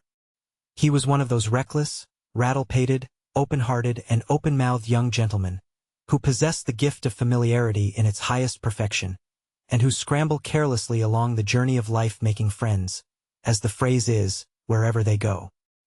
His father was a rich manufacturer, and had bought landed property enough in one of the Midland counties to make all the born squires in his neighborhood thoroughly envious of him. Arthur was his only son, possessor in prospect of the great estate and the great business after his father's death. Well supplied with money, and not too rigidly looked after during his father's lifetime. Report, or scandal, whichever you please, said that the old gentleman had been rather wild in his youthful days, and that, unlike most parents, he was not disposed to be violently indignant when he found that his son took after him. This may be true or not. I myself only knew the elder Mr. Holliday when he was getting on in years, and then he was as quiet and as respectable a gentleman as ever I met with. Well, one September, as I told you, young Arthur comes to Doncaster, having decided all of a sudden, in his harebrained way, that he would go to the races. He did not reach the town till towards the close of the evening, and he went at once to see about his dinner and bed at the principal hotel. Dinner they were ready enough to give him, but as for a bed, they laughed when he mentioned it. In the race week at Doncaster, it is no uncommon thing for visitors who have not bespoken apartments to pass the night in their carriages at the inn-doors. As for the lower sort of strangers, I myself have often seen them, at that full time, sleeping out on the doorsteps for want of a covered place to creep under. Rich as he was, Arthur's chance of getting a night's lodging, seeing that he had not written beforehand to secure one, was more than doubtful. He tried the second hotel and the third hotel and 2 of the inferior inns after that, and was met everywhere by the same form of answer. No accommodation for the night of any sort was left. All the bright golden sovereigns in his pocket would not buy him a bed at Doncaster in the race week. To a young fellow of Arthur's temperament, the novelty of being turned away into the street, like a penniless vagabond, at every house where he asked for a lodging, presented itself in the light of a new and highly amusing piece of experience. He went on, with his carpet-bag in his hand, applying for a bed at every place of entertainment for travelers that he could find in Doncaster, until he wandered into the outskirts of the town. By this time, the last glimmer of twilight had faded out, the moon was rising dimly in a mist, the wind was getting cold, the clouds were gathering heavily, and there was every prospect that it was soon going to rain. The look of the night had rather a lowering effect on young Holliday's good spirits. He began to contemplate the houseless situation in which he was placed, from the serious rather than the humorous point of view, and he looked about him for another public house to inquire at, with something very like downright anxiety in his mind on the subject of a lodging for the night. The suburban part of the town towards which he had now strayed was hardly lighted at all, and he could see nothing of the houses as he passed them, except that they got progressively smaller and dirtier the farther he went. Down the winding road before him shone the dull gleam of an oil lamp, the one faint, lonely light that struggled ineffectually with the foggy darkness all round him. He resolved to go on as far as this lamp, and then, if it showed him nothing in the shape of an inn, to return to the central part of the town and to try if he could not at least secure a chair to sit down on, through the night, at one of the principal hotels. As he got near the lamp, he heard voices, and walking close under it, found that it lighted the entrance to a narrow court, on the wall of which was painted a long hand in faded flesh color, pointing with a lean forefinger to this inscription: "The Two Robins." Arthur turned into the court without hesitation, to see what the 2 robins could do for him. 4 or 5 men were standing together round the door of the house which was at the bottom of the court, facing the entrance from the street. The men were all listening to one other man, better dressed than the rest, who was telling his audience something, in a low voice, in which they were apparently very much interested. On entering the passage, Arthur was passed by a stranger with a knapsack in his hand, who was evidently leaving the house. "No," said the traveler with the knapsack, turning round and addressing himself cheerfully to a fat, sly-looking, bald-headed man, with a dirty white apron on, who had followed him down the passage. "No, Mr. Landlord, I am not easily scared by trifles. But I don't mind confessing that I can't quite stand that." It occurred to young Holliday, the moment he heard these words, that the stranger had been asked an exorbitant price for a bed at the 2 Robins, and that he was unable or unwilling to pay it. The moment his back was turned, Arthur, comfortably conscious of his own well-filled pockets, addressed himself in a great hurry, for fear any other benighted traveler should slip in and forestall him, to the sly-looking landlord with the dirty apron and the bald head. "If you have got a bed to let," he said, "and if that gentleman who has just gone out won't pay your price for it, I will." The sly landlord looked hard at Arthur. "Will you, sir?" he asked in a meditative, doubtful way. "Name your price," said young Holliday, thinking that the landlord's hesitation sprang from some boorish distrust of him. "Name your price, and I'll give you the money at once if you like. Are you game for 5 shillings?" inquired the landlord, rubbing his stubbly double chin, and looking up thoughtfully at the ceiling above him. Arthur nearly laughed in the man's face, but thinking it prudent to control himself, offered the 5 shillings as seriously as he could. The sly landlord held out his hand, then suddenly drew it back again. "You're acting all fair and above board by me," he said, "and before I take your money, I'll do the same by you. Look here, this is how it stands. You can have a bed all to yourself for 5 shillings. But you can't have more than a half share of the room it stands in. Do you see what I mean, young gentleman?" "Of course I do," returned Arthur a little irritably. "You mean that it is a double-bedded room, and that one of the beds is occupied?" The landlord nodded his head, and rubbed his double chin harder than ever. Arthur hesitated, and mechanically moved back a step or two towards the door. The idea of sleeping in the same room with a total stranger did not present an attractive prospect to him. He felt more than half inclined to drop his 5 shillings into his pocket, and to go out into the street once more. "Is it yes or no?" asked the landlord. "Settle it as quick as you can, because there's lots of people wanting a bed at Doncaster tonight, besides you." Arthur looked towards the court, and heard the rain falling heavily in the street outside. He thought he would ask a question or two before he rashly decided on leaving the shelter of the 2 robins. "What sort of a man is it who has got the other bed?" he inquired. "Is he a gentleman? Is he a quiet, well-behaved person?" "The quietest man I ever came across," said the landlord, rubbing his fat hands stealthily one over the other. "As sober as a judge, and as regular as clockwork in his habits. It hasn't struck 9, not 10 minutes ago, and he's in his bed already. I don't know whether that comes up to your notion of a quiet man. It goes a long way ahead of mine, I can tell you." "Is he asleep, do you think?" asked Arthur. "I know he's asleep," returned the landlord. "And what's more, he's gone off so fast that I'll warrant you don't wake him." "This way, sir," said the landlord, speaking over young Holliday's shoulder, as if he was addressing some new guest who was approaching the house. "Here you are," said Arthur, determined to be beforehand with the stranger, whoever he might be. "I'll take the bed."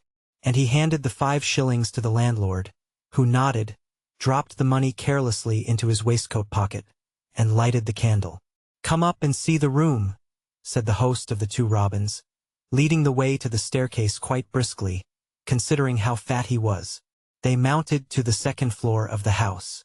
The landlord half opened a door, fronting the landing, then stopped and turned round to Arthur. "It's a fair bargain, mind, on my side as well as on yours," he said. "You give me 5 shillings, I give you in return a clean, comfortable bed, and I warrant beforehand that you won't be interfered with or annoyed in any way by the man who sleeps in the same room as you." Saying those words, he looked hard, for a moment, in young Holliday's face, and then led the way into the room. It was larger and cleaner than Arthur had expected it would be. The 2 beds stood parallel with each other, a space of about 6 feet intervening between them. They were both of the same medium size, and both had the same plain white curtains, made to draw, if necessary, all round them. The occupied bed was the bed nearest the window. The curtains were all drawn round this, except the half-curtain at the bottom, on the side of the bed farthest from the window. Arthur saw the feet of the sleeping man raising the scanty clothes into a sharp little eminence, as if he was lying flat on his back. He took the candle and advanced softly to draw the curtain, stopped halfway and listened for a moment, then turned to the landlord. "He's a very quiet sleeper," said Arthur. "Yes," said the landlord, "very quiet." Young Holliday advanced with the candle, and looked in at the man cautiously. "How pale he is," said Arthur. "Yes," returned the landlord. "Pale enough, isn't he?" Arthur looked closer at the man. The bedclothes were drawn up to his chin, and they lay perfectly still over the region of his chest. Surprised and vaguely startled as he noticed this, Arthur stooped down closer over the stranger, looked at his ashy, parted lips, listened breathlessly for an instant, looked again at the strangely still face and the motionless lips and chest, and turned round suddenly on the landlord, with his own cheeks as pale for the moment as the hollow cheeks of the man on the bed. "Come here," he whispered under his breath. "Come here, for God's sake. The man's not asleep. He is dead." "You have found that out sooner than I thought you would," said the landlord composedly. "Yes, he's dead, sure enough. He died at 5 o'clock today." "How did he die? Who is he?" asked Arthur, staggered, for a moment, by the audacious coolness of the answer. "As to who is he," rejoined the landlord, "I know no more about him than you do. There are his books and letters and things, all sealed up in that brown paper parcel, for the coroner's inquest to open tomorrow or next day. He's been here a week, paying his way fairly enough and stopping indoors, for the most part as if he was ailing. My girl brought him up his tea at 5 today, and as he was pouring of it out, he fell down in a faint or a fit or a compound of both, for anything I know. We could not bring him to, and I said he was dead. And the doctor couldn't bring him to, and the doctor said he was dead. And there he is. And the coroner's inquest's coming as soon as it can. And that's as much as I know about it." Arthur held the candle close to the man's lips. The flame still burnt straight up as steadily as before. There was a moment of silence, and the rain pattered drearily through it against the panes of the window. "If you haven't got nothing more to say to me," continued the landlord, "I suppose I may go. You don't expect your 5 shillings back, do you? There's the bed I promised you, clean and comfortable. There's the man I warranted not to disturb you, quiet in this world forever. If you're frightened to stop alone with him, that's not my lookout. I've kept my part of the bargain, and I mean to keep the money. I'm not Yorkshire myself, young gentleman, but I've lived long enough in these parts to have my wits sharpened, and I shouldn't wonder if you found out the way to brighten up yours, next time you come amongst us." With these words, the landlord turned towards the door, and laughed to himself softly, in high satisfaction at his own sharpness. Startled and shocked as he was, Arthur had by this time sufficiently recovered himself to feel indignant at the trick that had been played on him, and at the insolent manner in which the landlord exulted in it. "Don't laugh," he said sharply, "till you are quite sure you have got the laugh against me. You shan't have the 5 shillings for nothing, my man. I'll keep the bed." "Will you?" said the landlord. "Then I wish you a good night's rest." With that brief farewell he went out, and shut the door after him. A good night's rest. The words had hardly been spoken, the door had hardly been closed, before Arthur half repented the hasty words that had just escaped him.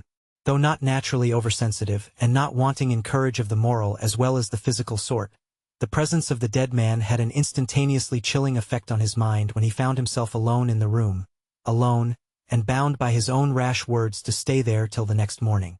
An older man would have thought nothing of those words, and would have acted, without reference to them, as his calmer sense suggested. But Arthur was too young to treat the ridicule, even of his inferiors, with contempt, too young not to fear the momentary humiliation of falsifying his own foolish boast, more than he feared the trial of watching out the long night in the same chamber with the dead. "It is but a few hours," he thought to himself, "and I can get away the first thing in the morning." He was looking towards the occupied bed as that idea passed through his mind, and the sharp, angular eminence made in the clothes by the dead man's upturned feet again caught his eye. He advanced and drew the curtains, purposely abstaining, as he did so, from looking at the face of the corpse, lest he might unnerve himself at the outset by fastening some ghastly impression of it on his mind. He drew the curtain very gently, and sighed involuntarily as he closed it. "Poor fellow," he said, almost as sadly as if he had known the man. "Ah, poor fellow." He went next to the window. The night was black, and he could see nothing from it. The rain still pattered heavily against the glass. He inferred, from hearing it, that the window was at the back of the house, remembering that the front was sheltered from the weather by the court and the buildings over it. While he was still standing at the window, for even the dreary rain was a relief because of the sound it made, a relief also because it moved and had some faint suggestion in consequence of life and companionship in it. While he was standing at the window and looking vacantly into the black darkness outside, he heard a distant church clock strike 10. Only 10. How was he to pass the time till the house was astir the next morning? Under any other circumstances, He would have gone down to the public house parlor, would have called for his grog, and would have laughed and talked with the company assembled as familiarly as if he had known them all his life. But the very thought of whiling away the time in this manner was distasteful to him. The new situation in which he was placed seemed to have altered him to himself already. Thus far, his life had been the common, trifling, prosaic surface life of a prosperous young man, with no troubles to conquer and no trials to face. He had lost no relation whom he loved, no friend whom he treasured. Till this night, what share he had of the immortal inheritance that is divided amongst us all, had laid dormant within him. Till this night, death and he had not once met, even in thought. He took a few turns up and down the room, then stopped. The noise made by his boots on the poorly carpeted floor jarred on his ear. He hesitated a little and ended by taking the boots off and walking backwards and forwards noiselessly. All desire to sleep or to rest had left him. The bare thought of lying down on the unoccupied bed instantly drew the picture on his mind of a dreadful mimicry of the position of the dead man. Who was he? What was the story of his past life? Poor he must have been, or he would not have stopped at such a place as the Two Robins Inn, and weakened, probably, by long illness, or he could hardly have died in the manner in which the landlord had described. Poor, ill, lonely, dead in a strange place. Dead, with nobody but a stranger to pity him. A sad story. Truly, on the mere face of it, a very sad story. While these thoughts were passing through his mind, he had stopped insensibly at the window, close to which stood the foot of the bed with the closed curtains. At first he looked at it absently. Then he became conscious that his eyes were fixed on it, and then a perverse desire took possession of him to do the very thing which he had resolved not to do, up to this time, to look at the dead man. He stretched out his hand towards the curtains, but checked himself in the very act of undrawing them, turned his back sharply on the bed, and walked towards the chimney-piece, to see what things were placed on it, and to try if he could keep the dead man out of his mind in that way. There was a pewter inkstand on the chimney-piece, with some mildewed remains of ink in the bottle. There were 2 coarse china ornaments of the commonest kind, and there was a square of embossed card, dirty and fly-blown, with a collection of wretched riddles printed on it, in all sorts of zigzag directions, and in variously colored inks. He took the card and went away to read it, to the table on which the candle was placed. Sitting down with his back resolutely turned to the curtained bed. He read the first riddle, the second, the third, all in one corner of the card, then turned it round impatiently to look at another. Before he could begin reading the riddles printed here, the sound of the church clock stopped him. 11. He had got through an hour of the time in the room with the dead man. Once more he looked at the card. It was not easy to make out the letters printed on it, in consequence of the dimness of the light which the landlord had left him. A common tallow candle, furnished with a pair of heavy old-fashioned steel snuffers. Up to this time, his mind had been too much occupied to think of the light. He had left the wick of the candle unsnuffed, till it had risen higher than the flame, and had burnt into an odd penthouse shape at the top, from which morsels of the charred cotton fell off, from time to time, in little flakes. He took up the snuffers now and trimmed the wick. The light brightened directly, and the room became less dismal. Again he turned to the riddles, reading them doggedly and resolutely, now in one corner of the card, now in another. All his efforts, however, could not fix his attention on them. He pursued his occupation mechanically, deriving no sort of impression from what he was reading. It was as if a shadow from the curtained bed had got between his mind and the gaily printed letters, a shadow that nothing could dispel. At last, he gave up the struggle, and threw the card from him impatiently, and took to walking softly up and down the room again. The dead man, the hidden dead man on the bed. There was the one persistent idea still haunting him. Hidden? Was it only the body being there, or was it the body being there, concealed, that was preying on his mind? He stopped at the window with that doubt in him, once more listening to the pattering rain, once more looking out into the black darkness. Still the dead man. The darkness forced his mind back upon itself, and set his memory at work, reviving, with a painfully vivid distinctness, the momentary impression it had received from the first sight of the corpse. Before long the face seemed to be hovering out in the middle of the darkness, confronting him through the window, with the paleness whiter, with the dreadful dull line of light between the imperfectly closed eyelids broader than he had seen it, with the parted lips slowly dropping farther and farther away from each other, with the features growing larger and moving closer, till they seemed to fill the window and to silence the rain, and to shut out the night. The sound of a voice, shouting below stairs, woke him suddenly from the dream of his own distempered fancy.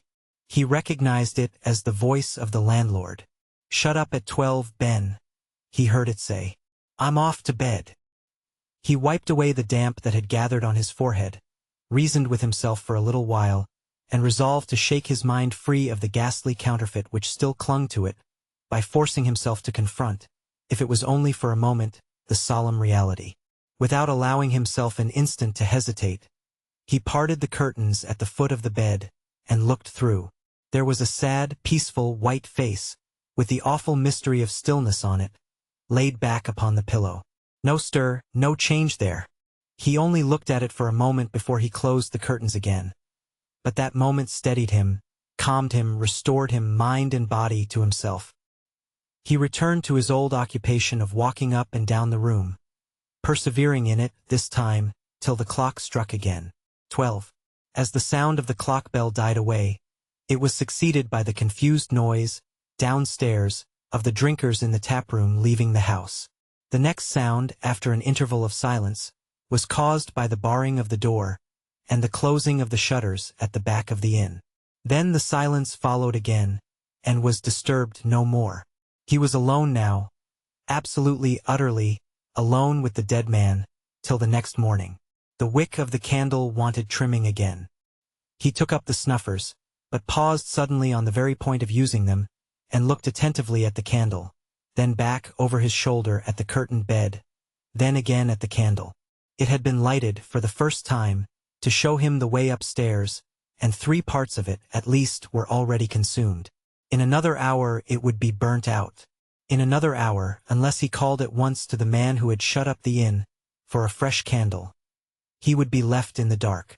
Strongly as his mind had been affected since he had entered his room, his unreasonable dread of encountering ridicule, and of exposing his courage to suspicion, had not altogether lost its influence over him even yet. He lingered irresolutely by the table, waiting till he could prevail on himself to open the door, and call from the landing to the man who had shut up the inn. In his present hesitating frame of mind, it was a kind of relief to gain a few moments only by engaging in the trifling occupation of snuffing the candle. His hand trembled a little, and the snuffers were heavy and awkward to use. When he closed them on the wick, he closed them a hair's breadth too low. In an instant the candle was out, and the room was plunged in pitch darkness. The one impression which the absence of light immediately produced on his mind was distrust of the curtained bed, distrust which shaped itself into no distinct idea, but which was powerful enough in its very vagueness to bind him down to his chair, to make his heart beat fast, and to set him listening intently. No sound stirred in the room but the familiar sound of the rain against the window, louder and sharper now than he had heard it yet. Still the vague distrust, the inexpressible dread possessed him, and kept him to his chair. He had put his carpet-bag on the table when he first entered the room, and he now took the key from his pocket, reached out his hand softly, opened the bag and groped in it for his traveling writing-case, in which he knew that there was a small store of matches. When he had got one of the matches, he waited before he struck it on the coarse wooden table, and listened intently again without knowing why. Still there was no sound in the room but the steady, ceaseless, rattling sound of the rain. He lighted the candle again, without another moment of delay, and, on the instant of its burning up, the first object in the room that his eyes sought for was the curtained bed. Just before the light had been put out, he had looked in that direction, and had seen no change, no disarrangement of any sort, in the folds of the closely drawn curtains. When he looked at the bed, now he saw, hanging over the side of it, a long white hand. It lay perfectly motionless, midway on the side of the bed, where the curtain at the head and the curtain at the foot met. Nothing more was visible. The clinging curtains hid everything but the long white hand. He stood looking at it, unable to stir, unable to call out. Feeling nothing, knowing nothing, every faculty he possessed gathered up and lost in the one seeing faculty. How long that first panic held him he never could tell afterwards. It might have been only for a moment. It might have been for many minutes together. How he got to the bed, whether he ran to it headlong, or whether he approached it slowly, how he wrought himself up to unclose the curtains and look in, he never has remembered, and never will remember to his dying day. It is enough that he did go to the bed, and that he did look inside the curtains. The man had moved. One of his arms was outside the clothes. His face was turned a little on the pillow. His eyelids were wide open. Changed as to position, and as to one of the features, the face was otherwise fearfully and wonderfully unaltered. The dead paleness and the dead quiet were on it still. One glance showed Arthur this, one glance, before he flew breathlessly to the door, and alarmed the house. The man whom the landlord called Ben was the first to appear on the stairs. In 3 words Arthur told him what had happened, and sent him for the nearest doctor. I, who tell you this story, was then staying with a medical friend of mine in practice at Doncaster, taking care of his patients for him during his absence in London, and I, for the time being, was the nearest doctor. They had sent for me from the inn, when the stranger was taken ill in the afternoon. But I was not at home, and medical assistance was sought for elsewhere. When the man from the 2 Robins rang the night bell, I was just thinking of going to bed. Naturally enough, I did not believe a word of his story about a dead man who had come to life again. However, I put on my hat, armed myself with 1 or 2 bottles of restorative medicine, and ran to the inn, expecting to find nothing more remarkable, when I got there, than a patient in a fit. My surprise at finding that the man had spoken the literal truth was almost, if not quite, equaled by my astonishment at finding myself face to face with Arthur Holliday as soon as I entered the bedroom. It was no time then for giving or seeking explanations. We just shook hands amazedly, and then I ordered everybody but Arthur out of the room, and hurried to the man on the bed. The kitchen fire had not been long out. There was plenty of hot water in the boiler, and plenty of flannel to be had. With these, with my medicines, and with such help as Arthur could render under my direction, I dragged the man, literally, out of the jaws of death. In less than an hour from the time when I had been called in, he was alive and talking in the bed on which he had been laid out to wait for the coroner's inquest. You will naturally ask me what had been the matter with him, and I might treat you in reply to a long theory plentifully sprinkled with what the children call hard words. I prefer telling you that, in this case, cause and effect could not be satisfactorily joined together by any theory whatever. There are mysteries in life and the condition of it, which human science has not fathomed yet, and I candidly confess to you that, in bringing that man back to existence, I was, morally speaking, groping haphazard in the dark. I know, from the testimony of the doctor who attended him in the afternoon, that the vital machinery, so far as its action is appreciable by our senses, had, in this case, unquestionably stopped, and I am equally certain, seeing that I recovered him, that the vital principle was not extinct.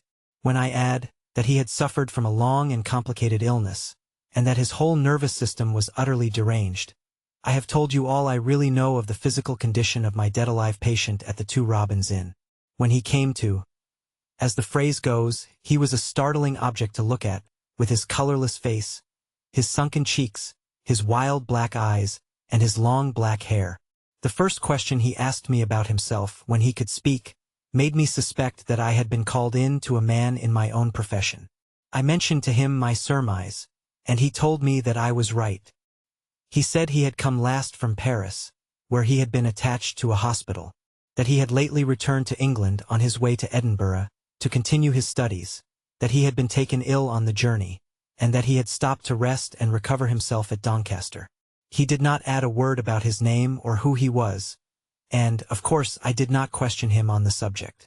All I inquired, when he ceased speaking, was what branch of the profession he intended to follow. Any branch, he said bitterly, which will put bread into the mouth of a poor man. At this, Arthur, who had been hitherto watching him in silent curiosity, burst out impetuously in his usual good-humored way. My dear fellow! Everybody was my dear fellow with Arthur. Now you have come to life again. Don't begin by being downhearted about your prospects. I'll answer for it, I can help you to some capital thing in the medical line, or, if I can't, I know my father can. The medical student looked at him steadily. Thank you, he said coldly. then added, "May I ask who your father is?" "He's well enough known all about this part of the country," replied Arthur. "He is a great manufacturer, and his name is Holiday." My hand was on the man's wrist during this brief conversation. The instant the name of Holiday was pronounced, I felt the pulse under my fingers flutter, stop, go on suddenly with a bound, and beat afterwards, for a minute or two, at the fever rate. "How did you come here?" asked the stranger, quickly, excitably, passionately almost. Arthur related briefly what had happened from the time of his first taking the bed at the inn. "I am indebted to Mr. Holliday's son then for the help that has saved my life," said the medical student, speaking to himself with a singular sarcasm in his voice. "Come here." He held out as he spoke his long, white, bony, right hand. "With all my heart," said Arthur, taking the hand cordially. "I may confess it now," he continued, laughing. "Upon my honor, you almost frightened me out of my wits." The stranger did not seem to listen. His wild black eyes were fixed with a look of eager interest on Arthur's face, and his long bony fingers kept tight hold of Arthur's hand. Young Holiday, on his side, returned the gaze, amazed and puzzled by the medical student's odd language and manners. The two faces were close together. I looked at them, and, to my amazement, I was suddenly impressed by the sense of a likeness between them, not in features or complexion, but solely in expression. It must have been a strong likeness, or I should certainly not have found it out, for I am naturally slow at detecting resemblances between faces. "You have saved my life," said the strange man, still looking hard in Arthur's face, still holding tightly by his hand. "If you had been my own brother, you could not have done more for me than that." He laid a singularly strong emphasis on those three words, "my own brother," and a change passed over his face as he pronounced them. A change that no language of mine is competent to describe. "I hope I have not done being of service to you yet," said Arthur. "I'll speak to my father as soon as I get home." "You seem to be fond and proud of your father," said the medical student. "I suppose, in return, he is fond and proud of you?" "Of course he is," answered Arthur, laughing. "Is there anything wonderful in that? Isn't your father fond?" The stranger suddenly dropped young Holiday's hand and turned his face away. "I beg your pardon," said Arthur. "I hope I have not unintentionally pained you. I hope you have not lost your father." "I can't well lose what I have never had," retorted the medical student with a harsh, mocking laugh. "What you have never had." The strange man suddenly caught Arthur's hand again, suddenly looked once more hard in his face. "Yes," he said, with a repetition of the bitter laugh. "You have brought a poor devil back into the world, who has no business there. Do I astonish you? Well, I have a fancy of my own for telling you what men in my situation generally keep a secret. I have no name and no father. The merciful law of society tells me I am nobody's son. Ask your father if he will be my father too, and help me on in life with the family name." Arthur looked at me more puzzled than ever. I signed to him to say nothing, and then laid my fingers again on the man's wrist. No, in spite of the extraordinary speech that he had just made, he was not, as I had been disposed to suspect, beginning to get lightheaded. His pulse, by this time, had fallen back to a quiet, slow beat, and his skin was moist and cool. Not a symptom of fever or agitation about him. Finding that neither of us answered him, he turned to me, and began talking of the extraordinary nature of his case, and asking my advice about the future course of medical treatment to which he ought to subject himself. I said the matter required careful thinking over, and suggested that I should submit certain prescriptions to him the next morning. He told me to write them at once, as he would, most likely, be leaving Doncaster in the morning before I was up.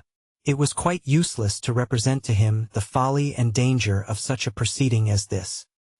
He heard me politely and patiently, but held to his resolution, without offering any reasons or any explanations, and repeated to me that if I wished to give him a chance of seeing my prescription, I must write it at once. Hearing this, Arthur volunteered the loan of a traveling writing case, which, he said, he had with him, and, bringing it to the bed, shook the notepaper out of the pocket of the case forthwith in his usual careless way. With the paper, There fell out on the counterpane of the bed a small packet of sticking plaster, and a little watercolor drawing of a landscape. The medical student took up the drawing and looked at it. His eye fell on some initials neatly written, in cipher, in one corner. He started and trembled. His pale face grew whiter than ever. His wild black eyes turned on Arthur, and looked through and through him. "A pretty drawing," he said in a remarkably quiet tone of voice. "Ah, and done by such a pretty girl," said Arthur. "Oh, such a pretty girl. I wish it was not a landscape. I wish it was a portrait of her." "You admire her very much?" Arthur, half in jest, half in earnest, kissed his hand for answer. "Love at first sight," he said, putting the drawing away again. "But the course of it doesn't run smooth. It's the old story. She's monopolized as usual, trammeled by a rash engagement to some poor man who is never likely to get money enough to marry her. It was lucky I heard of it in time, or I should certainly have risked a declaration when she gave me that drawing. Here, doctor. Here is pen, ink, and paper all ready for you. When she gave you that drawing, gave it. He repeated the words slowly to himself, and suddenly closed his eyes. A momentary distortion passed across his face, and I saw one of his hands clutch up the bedclothes and squeeze them hard. I thought he was going to be ill again, and begged that there might be no more talking. He opened his eyes when I spoke, fixed them once more searchingly on Arthur, and said, slowly and distinctly, "You like her and she likes you. The poor man may die out of your way.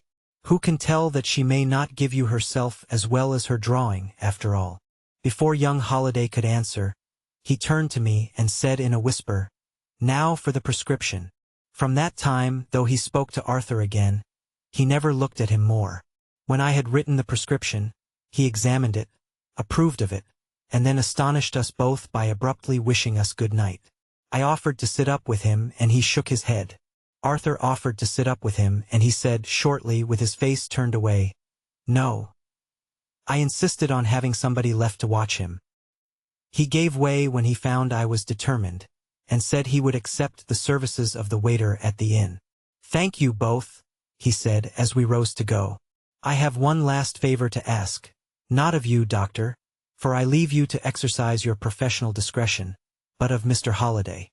His eyes, while he spoke, still rested steadily on me, and never once turned towards Arthur. "I beg that Mr. Holliday will not mention to anyone, least of all to his father, the events that have occurred, and the words that have passed in this room. I entreat him to bury me in his memory, as, but for him, I might have been buried in my grave. I cannot give my reasons for making this strange request. I can only implore him to grant it." His voice faltered for the first time, and he hid his face on the pillow. Arthur, completely bewildered, gave the required pledge. I took young Holliday away with me immediately afterwards to the house of my friend, determining to go back to the inn and to see the medical student again before he had left in the morning. I returned to the inn at 8 o'clock, purposely abstaining from waking Arthur, who was sleeping off the past night's excitement on one of my friend's sofas. A suspicion had occurred to me as soon as I was alone in my bedroom, which made me resolve that Holliday and the stranger whose life he had saved should not meet again, if I could prevent it. I have already alluded to certain reports or scandals, which I knew of, relating to the early life of Arthur's father. While I was thinking in my bed of what had passed at the inn, of the change in the student's pulse when he heard the name of Holliday, of the resemblance of expression that I had discovered between his face and Arthur's, of the emphasis he had laid on those 3 words, "my own brother," and of his incomprehensible acknowledgement of his own illegitimacy, while I was thinking of these things, the reports I have mentioned suddenly flew into my mind, and linked themselves fast to the chain of my previous reflections. Something within me whispered, "It is best that those 2 young men should not meet again." I felt it before I slept. I felt it when I woke, and I went, as I told you, alone to the inn the next morning. I had missed my only opportunity of seeing my nameless patient again. He had been gone nearly an hour when I inquired for him. I have now told you everything that I know for certain, in relation to the man whom I brought back to life in the double-bedded room of the inn at Doncaster. What I have next to add is matter for inference and surmise, and is not, strictly speaking, matter of fact.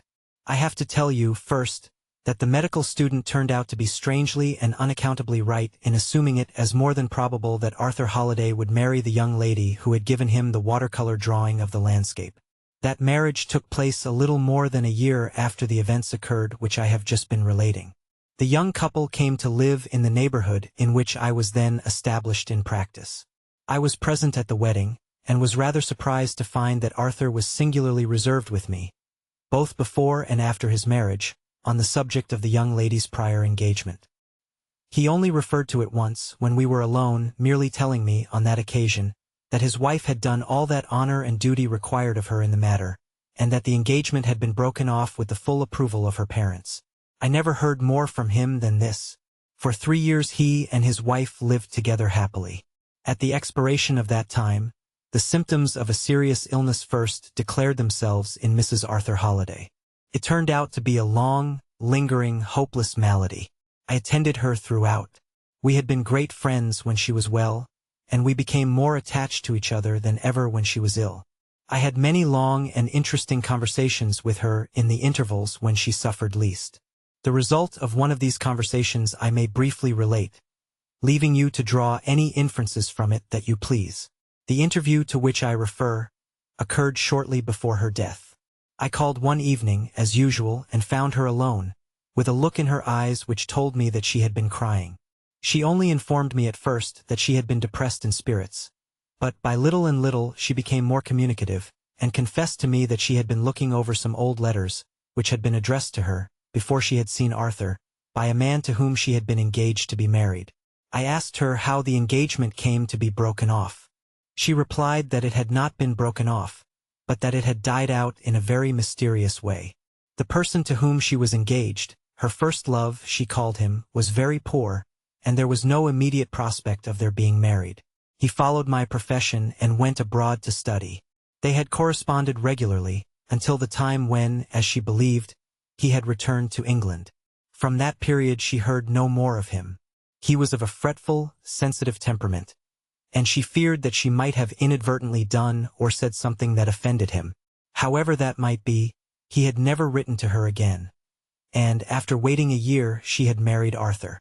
Between 6 and 7 years ago, the gentleman to whom I introduced you in this room came to me with good professional recommendations to fill the position of my assistant. We met, not like strangers but like friends, the only difference between us being that I was very much surprised to see him, and that he did not appear to be at all surprised to see me.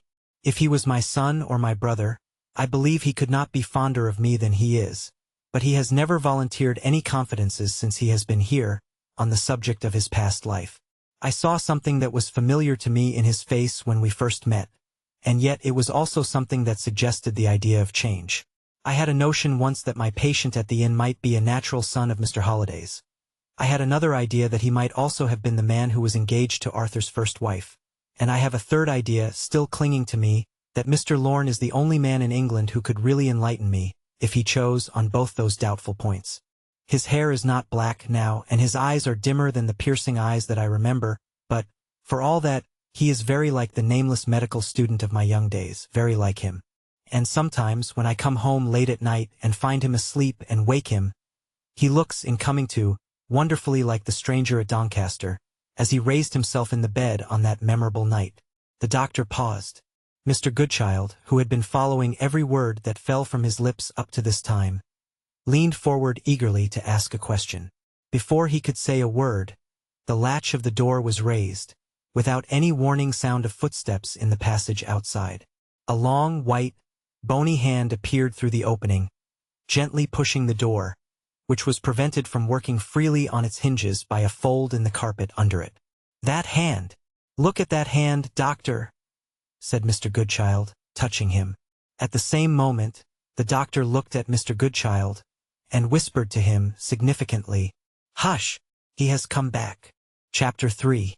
The Cumberland doctor's mention of Doncaster races inspired Mr. Francis Goodchild with the idea of going down to Doncaster to see the races. Doncaster being a good way off and quite out of the way of the idle apprentices, if anything could be out of their way who had no way, it necessarily followed that Francis perceived Doncaster in the race week to be, of all possible idleness, the particular idleness that would completely satisfy him.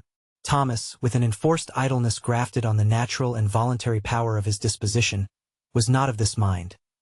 Objecting that a man compelled to lie on his back on a floor, a sofa, a table, a line of chairs, or anything he could get to lie upon, was not in racing condition, and that he desired nothing better than to lie where he was, enjoying himself in looking at the flies on the ceiling.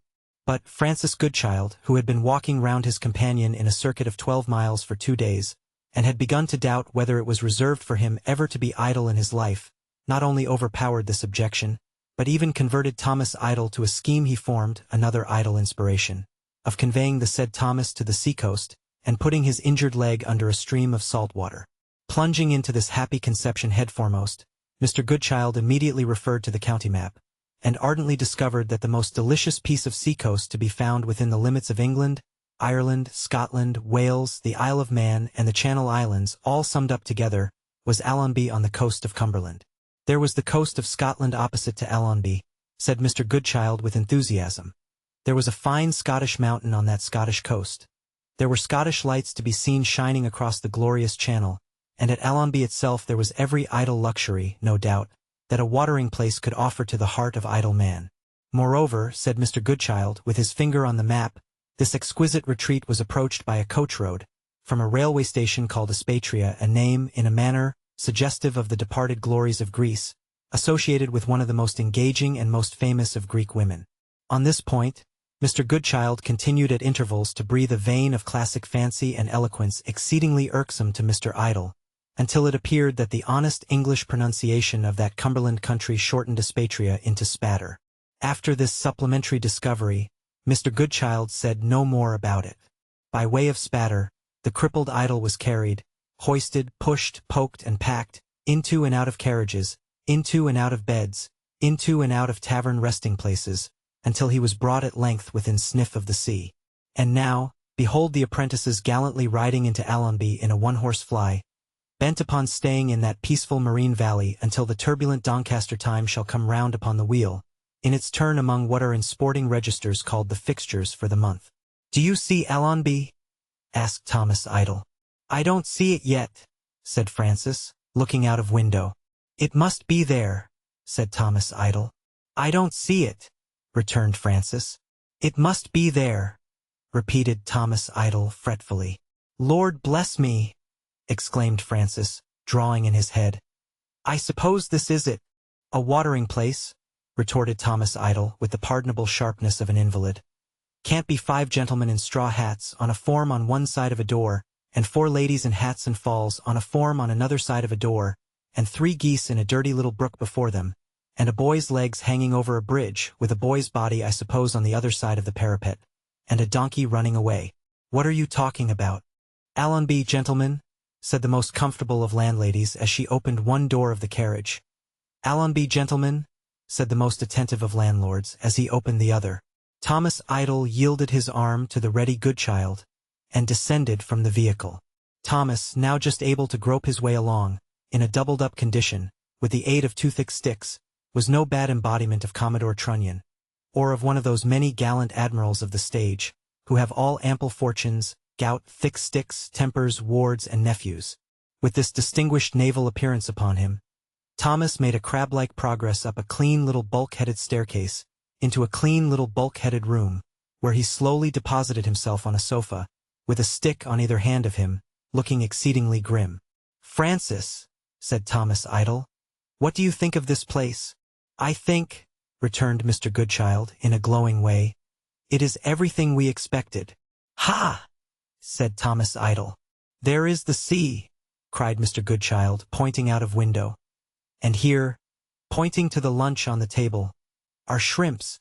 Let us—" Here Mr. Goodchild looked out of window, as if in search of something, and looked in again. "Let us eat 'em."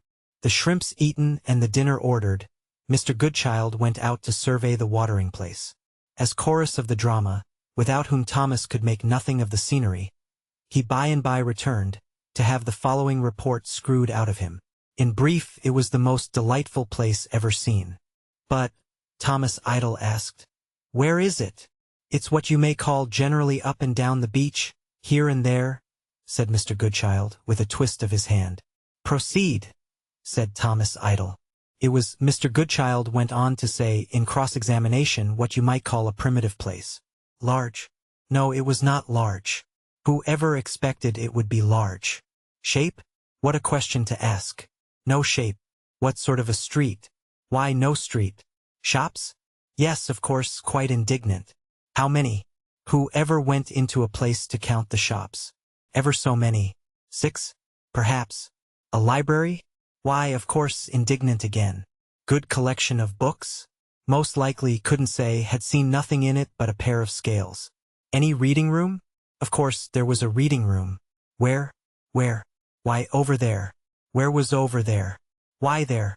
Let Mr. Idle carry his eye to that bit of waste ground above high water mark, where the rank grass and loose stones were most in a litter, and he would see a sort of long, ruinous brick loft, next door to a ruinous brick outhouse, which loft had a ladder outside to get up by.